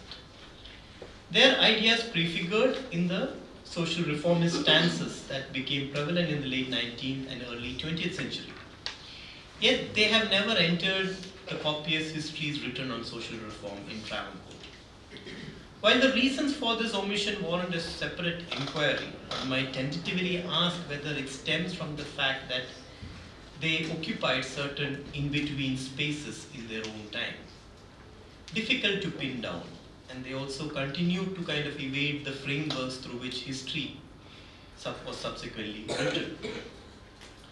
The more hagiographical ecclesiastical histories acknowledged only their sacred designation as missionaries, overlooking who they were as individuals and what they thought and wrote beyond the role assigned to them. Nationalist histories too tended to reduce them to their role as missionaries, thereby positioning them either as agents of colonial subjugation or as exclusively religious subjects, detached from the broader social and intellectual exchanges. In the wake of the post-colonial turn, as identity-based politics became a dominant framework, they were dismissed as merely elite actors, overlooking both the nuances they embodied and their embeddedness within a complex matrix of power relations. The history of social reform in Travancore is typically traced from late 19th century onwards.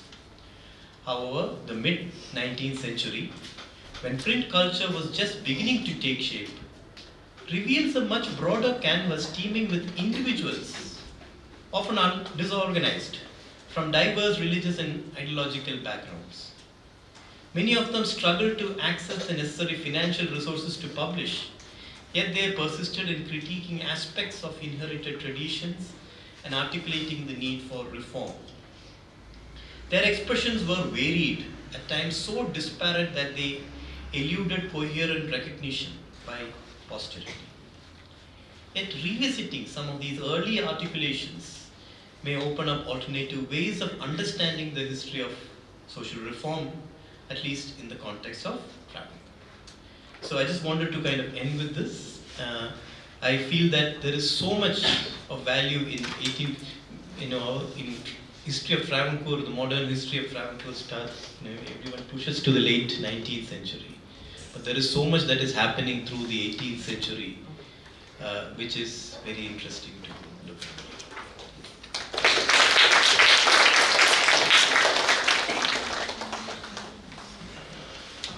Thank you, John, for your very intimate and close reading of an earlier strata of Protestantist engagements in Travancore. And now we move on to the next presentation. I invite Soumya Navadvya to discuss his thoughts with you.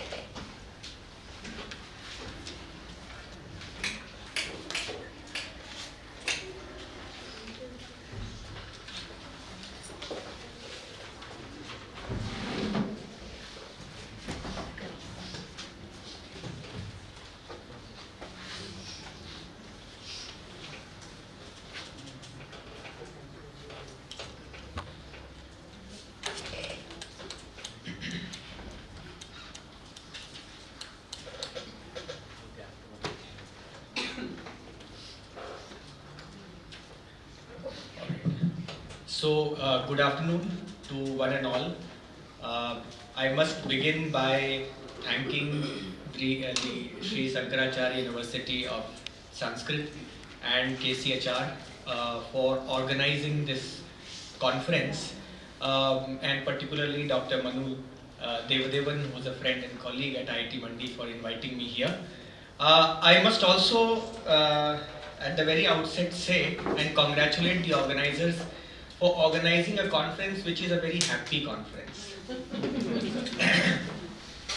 Because by the second day you have sullen faces and people are sort of waiting to leave. But it's a conference which is a very happy, congenial, warm conference. The other congratulation must go to the students who have sat through all the sessions. And obviously, as we were discussing throughout the 2 days, the most important aspect of any conference, the food, has been top notch. So I really I'm thankful for the organizers for having me here. And so today, as I stand before you and lunch, I'll be talking about a figure from Hindi literary history, and more broadly from Indian literary history. And to show that there are a set of conceptual sort of coordinates through which you can revisit and understand his life and work. And this is again, as Prachi was saying, that it's very much a work in progress. So I'll be looking forward to your comments and suggestions.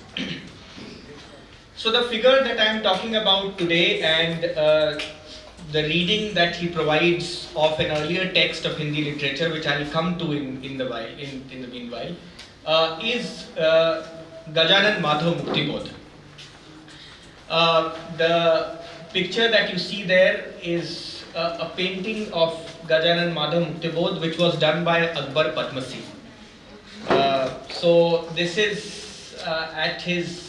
currently at his home in Raipur, where I was doing my fieldwork in order to understand more about Muktibodh's life and to collect material related to his life. And this painting is there in his home, at his son's home.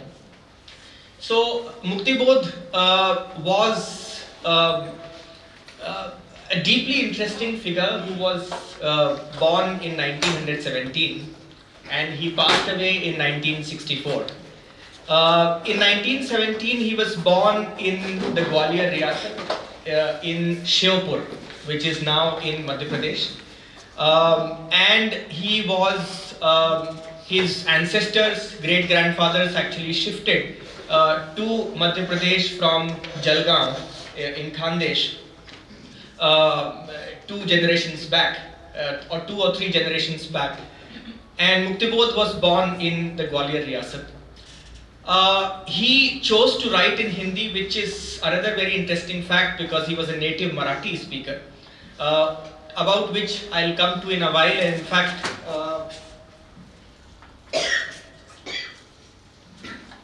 in fact, his younger brother, Sharatchand Muktibodh, actually went on to become a very well-known Marathi writer, but Muktibodh chose to write in Hindi.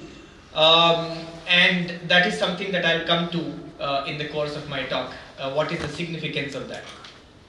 So Muktibodh lived from 1917 to 1964, and Muktibodh is like a mythological figure in Hindi literature as well as Indian literature when people talk about Indian modernism and so on, because in his own lifetime he was not, he had a very sort of very modest reception. It's only after he passed away that he became a cult figure and people started reading more of his poetry and his essays, and his myth kind of grew. So just to sort of contribute, so borrow one element from the mythology of Muktibodh, which is already quite well established and growing. Maqbool Fida Hussain has actually on record said this, that he stopped wearing footwear after taking part in Muktibodh's funeral procession. After Muktibodh passed away, after living a life of extreme hardship, he passed away in 1964, and Maqbool Fida Hussain, as a tribute to Muktibodh, stopped wearing footwear. So Muktibodh was born in Shirpur, Gwalior, as I just said, but his most creative years were spent in Nagpur. From 1947 to 1958, where he wrote most of his long poems, and Muktibodh is known as a practitioner of longish poems, extremely long poems, and most of these poems were unfinished. So he wrote most of his poetry from 1947 till, say, for example, 1958, the long poems from which we know Muktibodh in Nagpur. And in 1958, he got an appointment at Rajnandgaon, which is a small place near Raipur, near Bhilai, as a Hindi lecturer. And he, according to his own writing, according to what friends have written about him, the years in Rajnandgaon were the happiest years in Muktibodh's life before he encountered a terminal illness. And he became fatally ill in Rajnandgaon itself. And suddenly everybody woke up to who Muktibodh is, and the then Chief Minister of Madhya Pradesh, arranged for Muktibodh being taken to Delhi for treatment, and he was taken to AIIMS in Delhi. Lal Bahadur Shastri, in fact, intervened in the treatment. That treatment is arranged. But Muktibodh was not able to survive, and he passed away in 1964. So I've been reading Muktibodh, and I've been trying to, as I said before, trying to identify some conceptual issues through which one can revisit and understand this life. And one of the first things that I started doing when I was reading Muktibodh was to translate a book of his, which was published in 1964, after he passed away. So this book is titled Ek Sahityak Ki Diary. Literally translated, it means a literateur's diary. And it was published in the same year as Muktibodh passed away, in 1964. It was actually, he arranged it for publication, but he was not able to himself give it for publication. He gave it to a poet named Shrikant Verma, who was known as a very well-known poet of his own poetry collection called Magad, which has recently been translated. So Shrikant Verma got it published, and it came out in 1964. And Ek Sahityak Ki Diary, a literateur's diary, is a very interesting text, because just like with Durga Bhagwat's essays, which was later collected in a volume or diary entries or whatever, Muktibodh also wrote Ek Sahityak Ki Diary as a column. And a column which came out in the 1950s in a journal which was ran by Harishankar Parsai, the progressive satirist who ran this journal called Vasudha in the 1950s, and he was Muktibodh's friend. So Muktibodh actually contributed a column called Ek Sahityak Ki Diary on Harishankar Parsai's insistence. And it's unclear whether it was Harishankar Parsai who proposed the title of the column, or it was Muktibodh himself who chose the title as Ek Sahityak Ki Diary. Now, Ek Sahityak Ki Diary is an interesting text, because it is meant to be a diary, but it is not really a diary in the sense that we usually think of a diary as sort of everyday details about everyday life, anecdotes, and so on.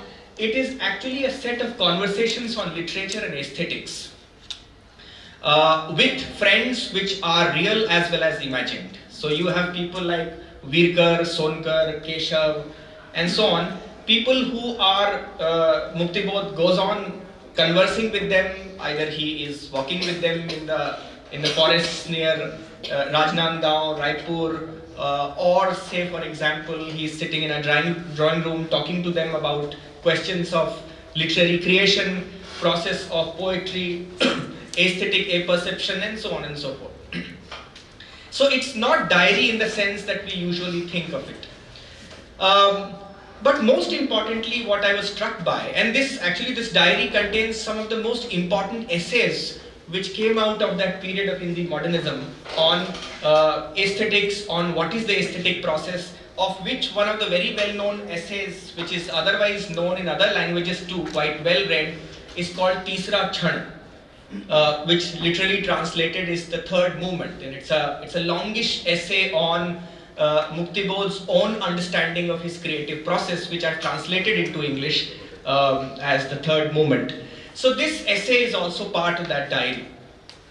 Now, what I was most struck by when I was translating the text and thinking about the text was the term Sahittik, a literature. That why is it that Muktibodh or Muktibodh's editors thought that ek Sahittik ki diary, ek Sahittik is an anonymous literary figure and not too well known either. Muktibodh, particularly in his lifetime, was not so well known.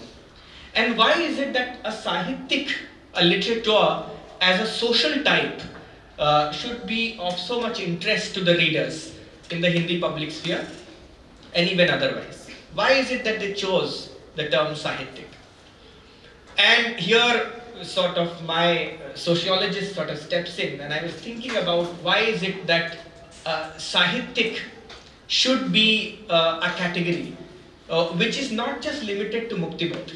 In fact, when you look at people who have lived as Sahittiks, and Sahittik very close resemblance to what Prachi was saying about people who are academics but non-academics, people who survive on writing yet they don't survive on salaries, or they have a deliberate distance that they mark out between their professional lives and what they do. So Sahittik is that very peculiar figure in Hindi too, in the Hindi public sphere, and there are several names come to the mind. You have Muktibodh himself, you have Shamsher, you have people like even people like Nirmal Verma. So across the ideological spectrum, you have people who have lived their lives on and off literature, very sort of consciously distancing themselves away from the social. So this in itself becomes a very important social type of a literature or a Sahittik. Now in this paper, which I've written but I will not read, I'm planning mostly to speak about the paper, is this my hypothesis in this paper, and I go on to argue and sort of with some evidence, is that this category of the Sahittik precipitates in Muktibodh's reading of Kamaini. Now Kamaini literally desires daughter. Kamaini, if you translate it, desires daughter. The daughter of desire is a text, is an epic poem written by Jaishankar Prasad. Jaishankar Prasad, who was a predecessor of Muktibodh in Hindi poetry, a poet generation before Muktibodh, and one of the very important poets of the Chayavadi quartet. Chayavad as a movement which is erroneously translated as shadowism or romanticism in English, but was one of the poets of the Chayavadi quartet, apart from the other three poets, Mahadevi Verma, Sumitra Nandan Pant, Suryakant Tripathi Nirala, and Jaishankar Prasad. I have written about these figures in Hindi. So what I try to argue in this paper is that this term Sahittik emerges with Muktibodh's reading of Kamaini. And it emerges not only in Muktibodh's reading of Kamaini, but also in relationship to the discourse which is established in Kamaini, which goes on as an internal dialogue within Hinduism. So if you look at Kamaini, if you read the text, and I'll come to the text in a while, you see the categories which are very important for Kamaini as a text are, as the title says, Brahman, intellectual priest, Raja, the landlord king, Vanik, the merchant householder, Sannyasi, the renouncer. To which Muktibodh, sort of in an internal dialogue within Hinduism, proposes a new category called the Sahittik. which is supposed to stand outside of caste Hinduism. So if you have the first 4 categories in the title as categories within caste Hinduism, the objective is to propose a category which will stand outside of caste Hinduism and as a moral voice to caste Hinduism.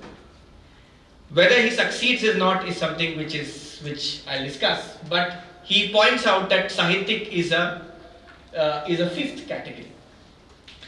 So I argue in this paper that the category called Sahityik precipitates in Muktibodh's reading of the Kamaini, and particularly the discourse which is around these 4 categories. So what I do in the paper is that I offer a reading of Kamaini first, and then I offer Muktibodh's reading of Kamaini to see how is it that Muktibodh is sort of talking about the category called as Sahityik. Now, just a little detour I will take. Why am I using these categories called Brahman, Raja, Vanik, Sannyasi and Sahityik?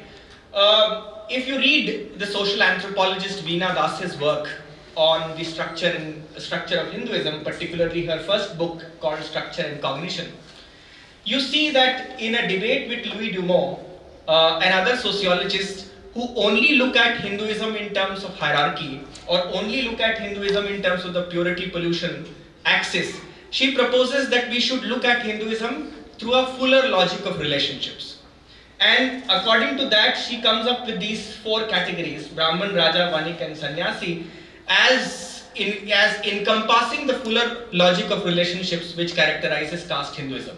And her objective is to show that this is a more dynamic view of Hinduism, unlike if you only focus on inequality or exploitation or purity and pollution. So what happens with Muktibodh in this reading with Kamaini is that, and one more fact about Muktibodh which perhaps many of you may not be aware of, that Muktibodh was also the first self-professed Marxist poet writing in Hindi. So you have a very interesting convergence here, where Muktibodh is adopting Marxism as Vishwadrishti, as worldview, and he repeatedly calls Marxism as Vishwadrishti, as worldview. Yet you see that in Muktibodh there is a lingering dissatisfaction with certain aspects of Marxism. And that the aspect of Marxism that he finds sort of wanting, when he is writing particularly, is the inability, in his view, to account for the ethicality of action. Muktibodh feels that Marxism, any action is ethical which is on the right side of history. But the ethicality of action is something, or karma, is something which is not fully theorized when it comes to Marxism. And it is in the dialogue with Kamaini, with these 4 categories, Brahman, Raja, Vanik and Sannyasi, which have their own peculiar relationship to the idea of action and karma. Each of these categories. Muktibodh thinks that Sahityik category, the category of the Sahityik, arrives at the convergence of Marxism as Vishwadrishti and a potential internal dialogue within Hinduism which can take it out of sort of caste as such and establish literary action as ethical action. Now this is, I think, is a very, very important part of Muktibodh's self-understanding of himself as a writer. And when he eventually goes on to write Ek Sahityik Ki Diary, he thinks that Ek Sahityik Ki Diary is a pedagogical text. Pedagogical text in order to meant to sort of teach fellow writers, literally, to establish a pedagogy for fellow writers, how to be ethical in writing. How is it that one can sort of establish or practice writing as an ethical action. So you see that where is this category Sahityik? Let me go back again to reiterate the point that I have made. That the category called Sahityik for Muktibodh emerges with his peculiar sort of interest in the ethicality of literary action and his understanding that ethicality is not fully sort of addressed, does not find a place of addressal when it comes to the discourse of Marxism, in which he is otherwise extremely interested and adopts it as Vishwadrishti. It is in his reading of Kamaini the text by Jaishankar Prasad, where these categories called Brahman, Raja, Vanik and Sannyasi become very, very important, that he thinks that Sahityak is a category which is, will provide a sort of a moral counterpoint to caste Hinduism. Whether it does or does not is an open question. In fact, I think it does not. So, peculiarly it does not because it has an ambiguous relationship to caste Hinduism. And that appears again and again with all Hindi writers, whether they, and of any ideological spectrum. So, if you look at Muktibodh, extremely dense, extremely far-ranging poet with all kinds of things, but barely a word on caste. You have Nirmal Verma, nothing, so much on Hinduism, but absolutely nothing on caste. So, in a sense that this paper is also an attempt to theorize not only the ethicality of literary action, but to argue that the ethicality of literary action goes along with a certain caste blindness and caste indifference when it comes to Hindi literary pursuits. And in arguing that, I am very conscious of speaking myself as an upper caste Hindi writer. So this is what I intend to argue. So now let me go to Kamaini a little. So Kamaini is a epic poem which was published in the final form in 1936. And again, going back to the print history of Kamaini, Jaishankar Prasad started writing Kamaini in 1927, 26, 25. First publication is in 1928. And then it is published in several journals over the course of next 5 to 6 years.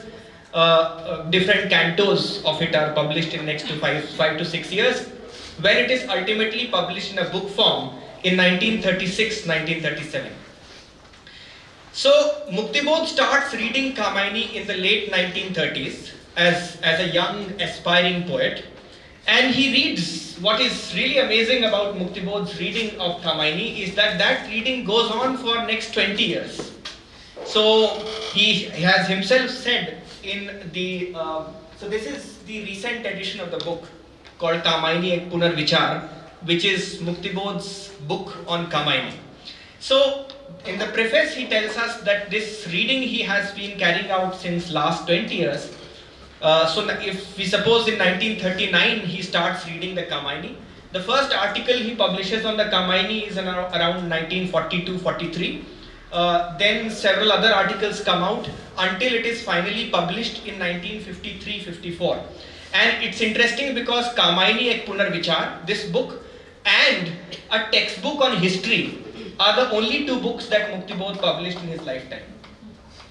So, just a little about the textbook on history as well, that Muktibodh, in dire need of money in the 1950s, decides that he will write a textbook on history for college-going students. And it's everything is arranged, the state government is ready to publish it and so on, and Muktibodh writes the textbook.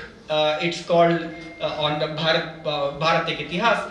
And interestingly, the book, when it comes out, to Muktibodh's great sort of disappointment, the book is pulped by the state, particularly by the right-wing elements who think that the book provides a misrepresentation of Indian history. Now, in extreme sort of need of money, this book is pulped, leading to even more despair and darkness in Muktibodh's life, who was so troubled by it. In fact, this I should recommend, if you can read Hindi, you should also read the textbook as well, because it has the court proceedings published, and you have different people like Satyapal Dang and others writing to Muktibodh that look, we are really sort of disturbed by this and so on, and Muktibodh responding to them with a scathing criticism not only of the state and of the public sphere, Hindi public sphere, but also of the communist parties, that they are unable to take up his case when it was most required. So Muktibodh, you see, was an uneasy figure to sort of accommodate because he was equally critical not only of the Nai Kavita movement, the modernist poetry movement in Hindi, but also of the progressivist movement in different ways. So he was not easily incorporated. So this was about the textbook. The other book obviously which he published was Kamayani Ek Punarvichar, which is on Kamayani. So Kamayani, let me talk a little about Kamayani and to give you the plot line of Kamayani, at least to see how these categories are present in the Kamayani before I come to the Sahityak and Muktibodh's criticism of Kamayani. So Kamayani is an epic poem which tells us about, and it's only after I sort of started writing the paper that I realized that the protagonist of the poem is Manu. With absolutely nothing to do with our Manu. Sort of a mean figure. So Manu is the survivor. So Kamayani is written as, interestingly, if you read the preface of Kamayani, Prasad claims that Kamayani is history. That Prasad is writing Kamayani on the basis of evidences present in classical Sanskrit epics, in Rig Veda, in Shatapatha Brahman, in other such epics, and he says that it's history, and if you don't sort of regard it as history, at least it's a psychological history of emotions. So it's divided into 15 chapters, 15 sargas, 15 cantos, with titles like Shraddha, faith, Lajja, modesty, Nirved, renunciation, and calm, desire, and so on. So what is Kamayani? Let me give you a plot line of it. Kamayani is a text which tells us of the survivor of the ancient deluge, the flood, named Manu, who survives the flood, and after having survived the flood, he is completely in despair, disturbed, because he thinks that this flood was actually self-inflicted because of the ways in which the Deva Sanskriti was conducting itself. So it was partly a result of, or the abhishap of the manner in which the Deva Sanskriti was living. They were living a life of hedonistic pleasures, luxuries, and this flood is partly a curse of that. So he is living a life of a renunciate, a renouncer, with extreme self-penance and austerities and so on, and completely sort of in despair, until Shraddha appears in his life. Shraddha is faith. And the book tells us that Shraddha is Kama's daughter of desire. Until Shraddha appears in Manu's life and tells him that you should lead a life of a renouncer householder, not a renunciate. And they start living together. They build a hut and they start living together. Manu, who is representative of Manu, and constantly wandering, slowly becomes absolutely sort of disinterested in a homebound life. And he says that, I need to sort of wander out, I cannot go on living like that. He befriends two asuras named Akuli and Kilat, who are also survivors of the flood, and starts indulging in animal sacrifices with Akuli and Kulat, along with the asura priest. Becomes more and more indulgent, becomes more and more dissatisfied with an extremely sort of withdrawn life of a householder, and one fine day leaves Shraddha and says that, I cannot go on living like this. I need to move out and I need to explore, I need to wander and so on. And he goes out of the household, goes out wandering, and he completely lost, completely forlorn, until he reaches the bank of the river Saraswati, where he's lying tired and dejected, until Ida appears, which is another important character in the epic Kamayani. And Ida, if Manu is mind, Shraddha is faith, Ida is intellect. So Ida appears and says, Ida is the founder of this city called Saraswat, and she says that, why don't you help me rebuild the city, and we can rebuild the city and rule over it together. So Manu agrees, and they rebuild the city of Saraswat, which sort of gains its ancient and earlier glory in a peculiar caste-based scientific socialism, where you have Jagmani style sort of division of labor, but you also have progress and technology. And so Saraswat is rebuilt by the efforts of Manu and Ida.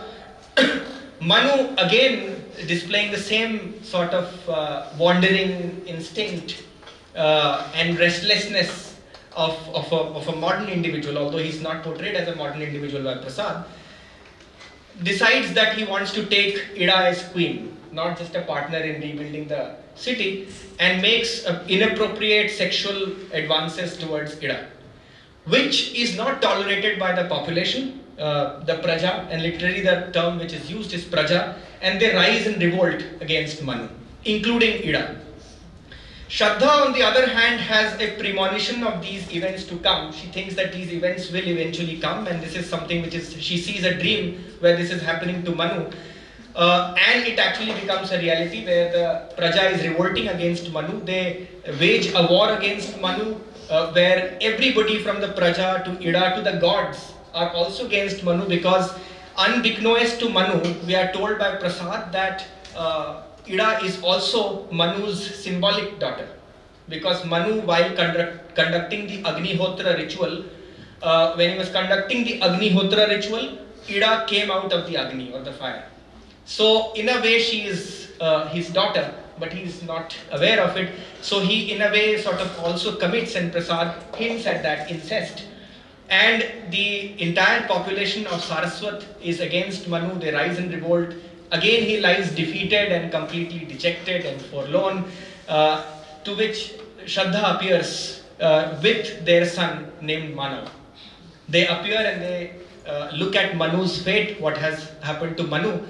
And Shraddha tries to console Manu over the course of the night, but Manu, although he listens to Shraddha, by the morning he is completely unconvinced and again leaves everybody and goes to wander in the forest. To which Shraddha, when she wakes up in the morning, she says to Manav that you stay with Ida, rebuild the city of Saraswat, because you have inherited my faith and Manu's intellect and so on. So you will be able to rebuild the city of Saraswat and rule with empathy. Let me go in search of Manu. And she goes in search of Manu. She finds Manu. She suggests that they walk towards Kailash Parvat, and they walk towards Kailash Parvat. They have a series of spiritual experiences on the way. Ultimately, Manu witnesses the dance of creation and destruction by Shiva, and Prasad was extremely influenced by the Shaivagam philosophy. I'll come to that in a while. And when they witness this dance of destruction and creation, Manu feels that all illusions are dispelling away, and he can now see the truth of creation and destruction, decides to make a hermitage there on Mount Kailash. And the last canto of Kamaini, the last sarg of Kamaini, we see that the people of Saraswat, they take a pilgrimage from Saraswat to Mount Kailash in order to visit Manu and Shraddha, and also to learn the message of universal harmony and what Prasad calls as Samrasta. Universal harmony and equality and so on. And they decide to do a pilgrimage to Mount Kailash. This is where the last canto is titled Anand or Bliss, and the chapter ends. The book ends with the last chapter called Anand. So this is what Kamaini is, and if you can see in a very brief sort of cursory summary which I have given, Manu goes through all these roles. Manu is an intellectual priest. Manu also wants to become the Prajapati, in fact becomes the Prajapati of Saraswat. He is a Raja and the landlord. He is also the Vanika or the householder. He lives briefly as a householder, is completely sort of dissatisfied with that kind of life. And he also lives as a renouncer and is unable to live as a renouncer as well. Now, people who have written about the Kashi of that time, the Banaras of that time, particularly if you look at Vasudha Dalmia's work, she in fact has written about Prasad too in her book Poetics, Plays and Performances. There is an entire chapter devoted to Prasad. And she talks about the social geography of the city of Banaras, and again mentions these categories.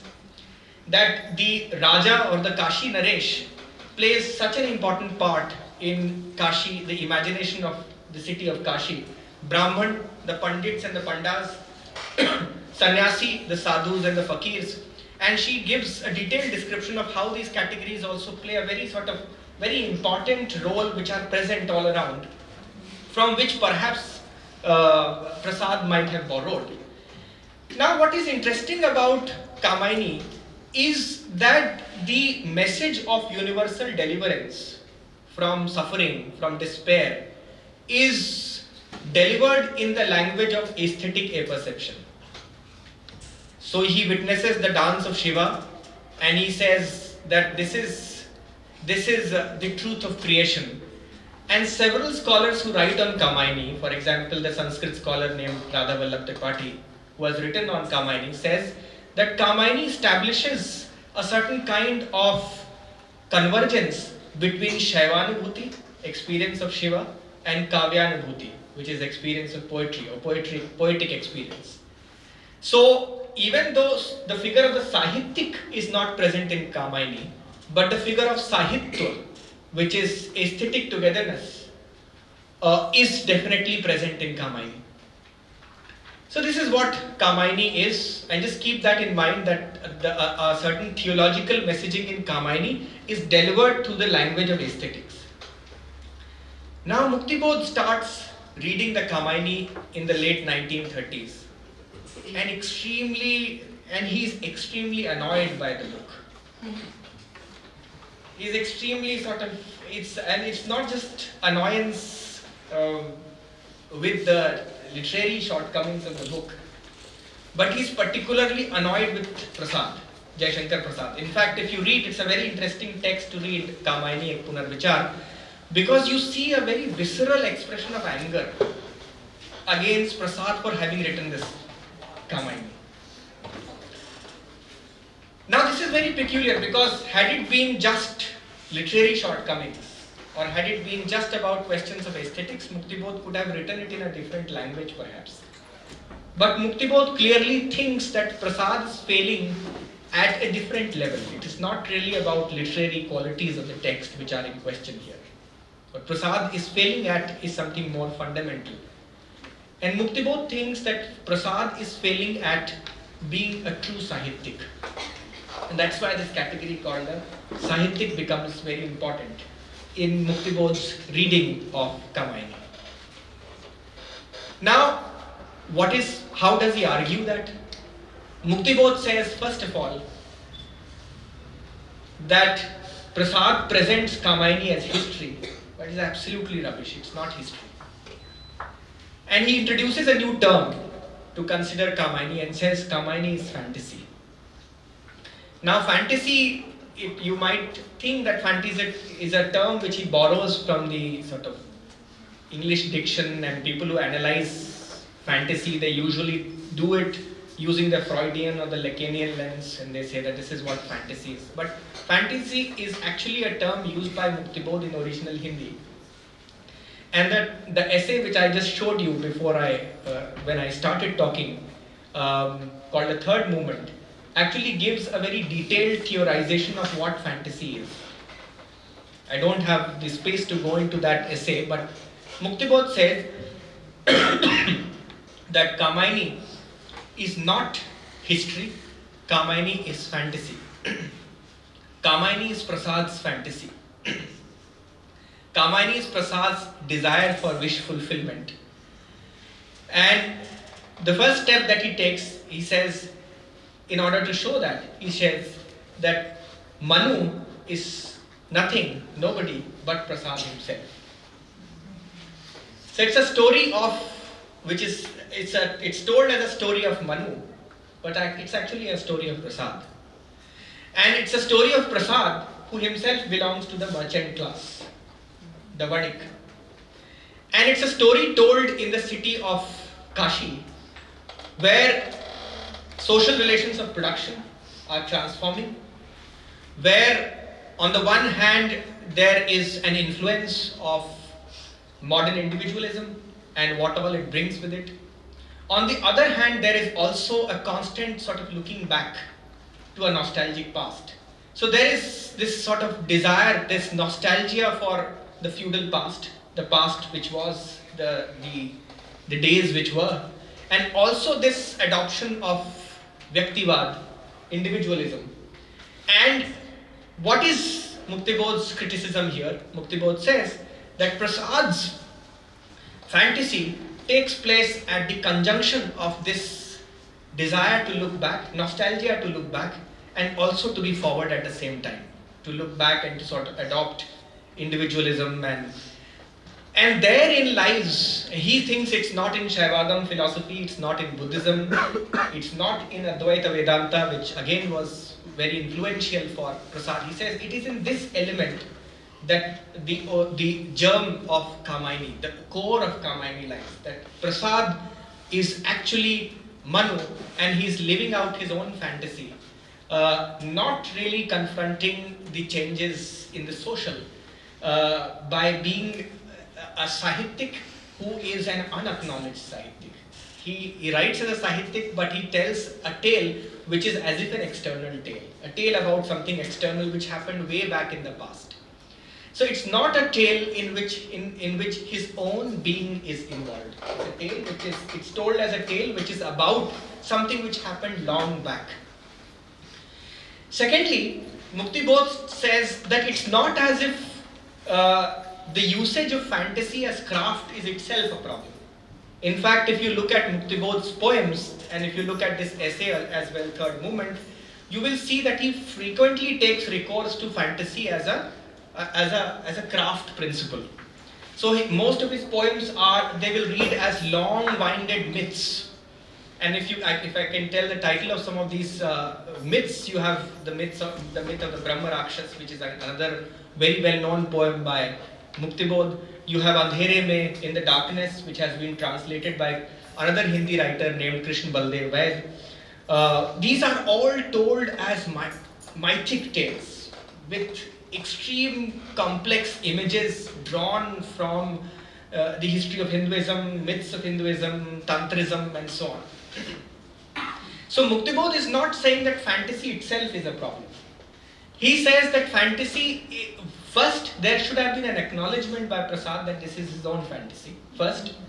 And secondly, since Prasad does not acknowledge that it is his own fantasy, he frequently intervenes in the logic of the narrative. In fact, one of the characteristics of mythological thought and myths in general, as many scholars would point out, Levi-Strauss and others would say that myths transform out of their own sort of principle. The transformations take place because of a principle internal to the myths. So they have a logic of their own. Muktibodh is saying that Prasad does not allow the fantasy to develop according to its own narratological logic. So he frequently intervenes in the narrative in order to speak on the behalf of the discourse and in order to impose preferred destinies on his characters. So he says Manu, who in Kamaini is otherwise a very weak character, right? And he says it's not as if creating a weak character itself is a problem. In fact, in Kamaini Ek Punarvichar, he gives the example of Tolstoy's novel Resurrection and says that Resurrection protagonist is also a very weak character, but the novel allows us to see that. Whereas in the fantasy given by Prasad, what happens is that we are forced to sympathize with Manu. And he is not only forced to sympathize with Manu, but Ida and Shraddha also receive a short shrift, because Shraddha, Faith, Kama's daughter, who's supposed to play the role of sort of a Gandhian moral voice in the text, does not really play that. Is not developed according to the logic of the narrative. Neither is Ida. Do I have time, or is it 5 minutes? Okay. So, okay. So, what I'll do.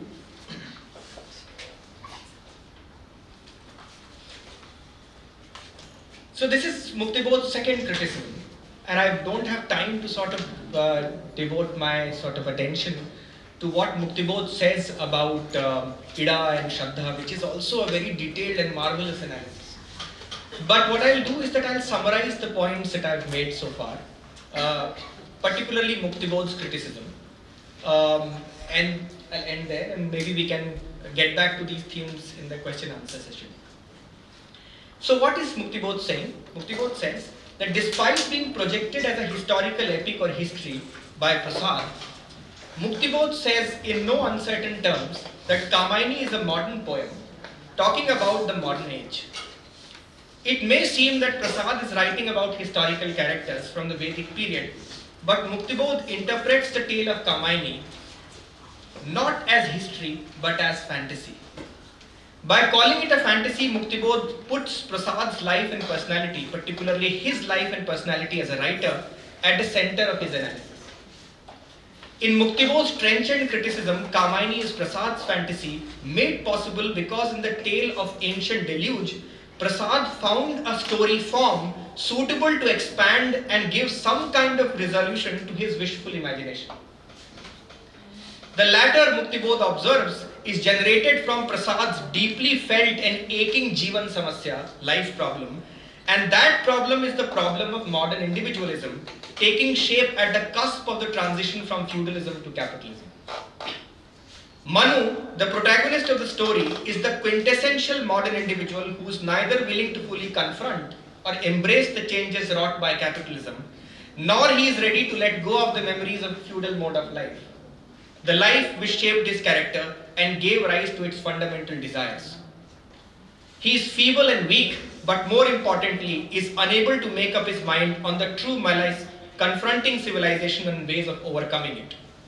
In process, he comes across as deeply selfish and manipulative, which it is to be noted is not in itself a problem for Muktibodh, but the real issue is that he lacks an arc and development befitting the portrayal of such a character whose weaknesses are meant to be studied closely and brought out in the narrative, not to be sided with as Prasad tends to do. In fact, Shraddha and Ida too are not given the autonomy of development which characters in a tale come to have as they become relatively independent of their creator and grow as per the logic of the narrative.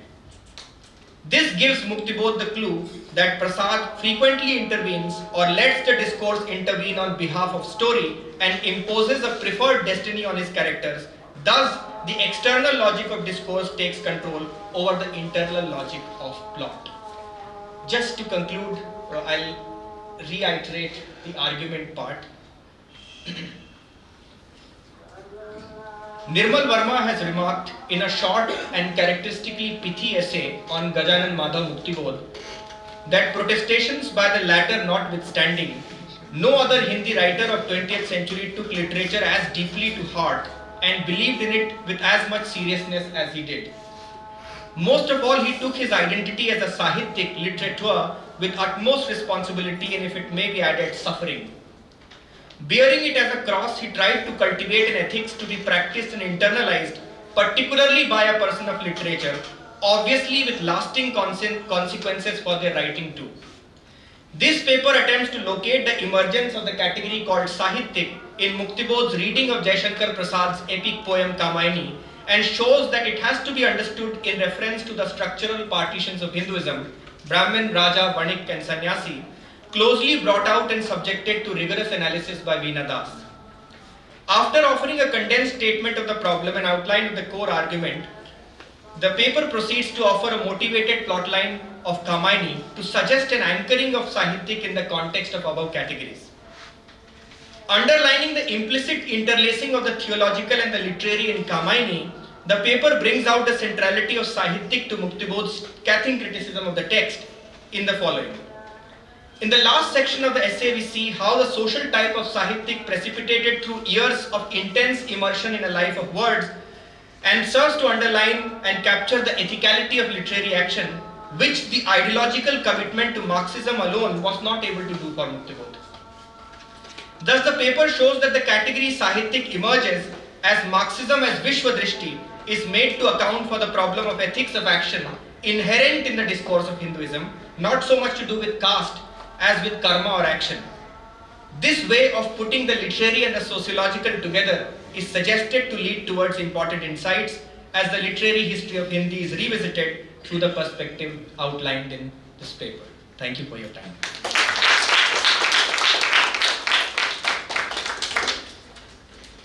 Thank you, Soumya. Now we open these three papers. for discussion, and the questions are most welcome. Many suggestions are most welcome. We are supposed to stop this session, break this session for the lunch around 1 o'clock. We can actually extend it for 10-15 minutes if possible.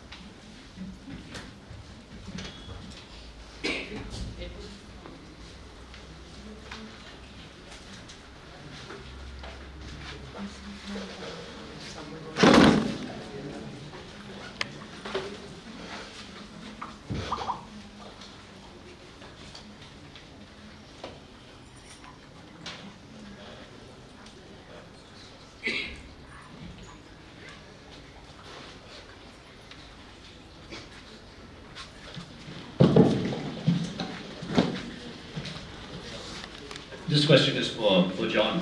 I wanted to ask if the missionaries that you're talking about, particularly Martin, were they aware or were they talking about other similar social reform movements going on elsewhere? I mean, say, for example, in Bombay. In Bombay, you start to have female education being proposed by Indians themselves from the mid-1840s onward. Earlier, it was discussed even earlier. Calcutta, of course, you have a much longer history.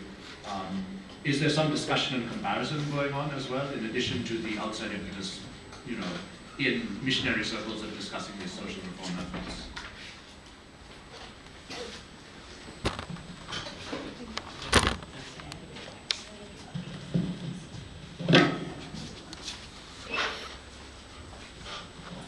So there's no direct kind of reference to any of these, but we can see, especially in his there are these articles that come in the college magazine, where sometimes there's no author, and you can kind of figure that he may be the author.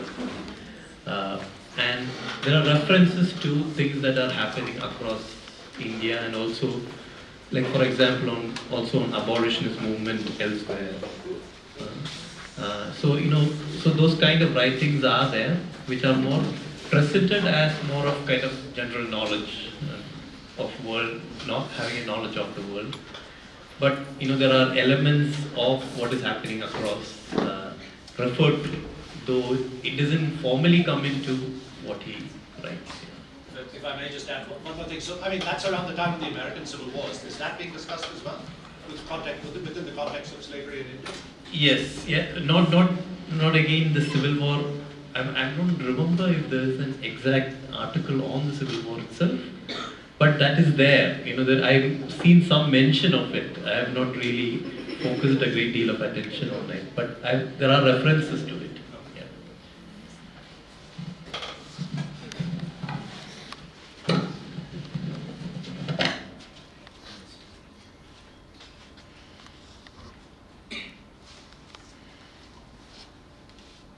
Prachi, this is just a clarification. When did Murgabad register for a PhD? Which year? In 1935. 35. Okay. Sometime between 1935 and 36. So she gets her MA degree in 35 and presumably Goulet is also there in the department. Yes, Goulet is in the department and she registers. I was wondering if she would have been the first Indian woman to get a PhD from an Indian university. That's 1936. Had she finished, had she finished by 1940 or 41, then she would have, she would have finished by 40 or 41. But Meenakshi gets it in 36. Yeah, no, then she would not. Her sister, is Kamala Soni, who becomes one of the earliest Women to get admission to the Indian Institute of Science, much against Raman's sort of opinions, that she argues with him to let her into the institute, and various sort of bureaucratic sort of things are arranged so that she can actually register over there. So that's also, she's also seen as a kind of pioneer in that respect, her sister. Incidentally, Karve is the first Indian woman to have a PhD. 1929, I guess, from Michigan. No, sorry, from Berlin. from Berlin. Yes.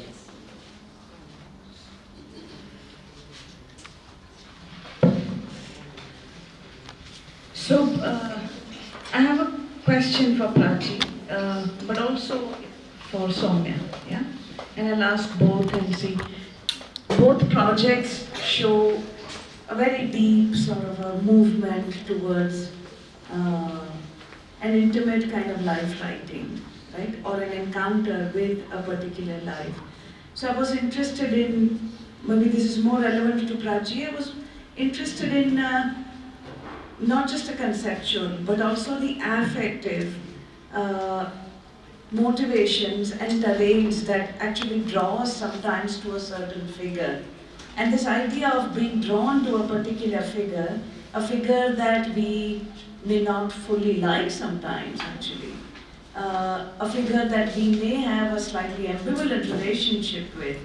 I was interested in whether in thinking of the intellectual, the conceptual, the affective, the ideological, and these many animations that draw us towards life writing, what happens to you, what happens to us?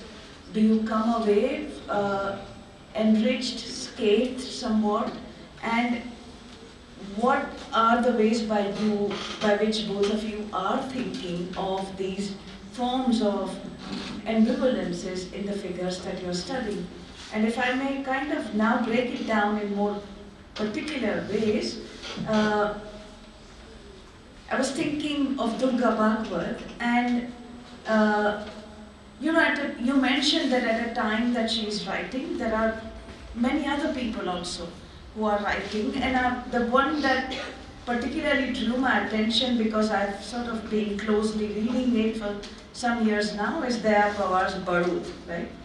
And you used the word episodic, and really Daya Pawar's writing is quite episodic, right? And there is the episodicness of this man who's trying to grapple with the fact that he's now a leading figure in the Dalit movement, but there are also people in his own community who think that he's become some Dalit Brahmin, and the autobiography begins with this fragmentation of saying one part to another part, a Daya saying to Dagdu that there you are, now you even go up to the stage. So you see certain kind of schism, brokenness.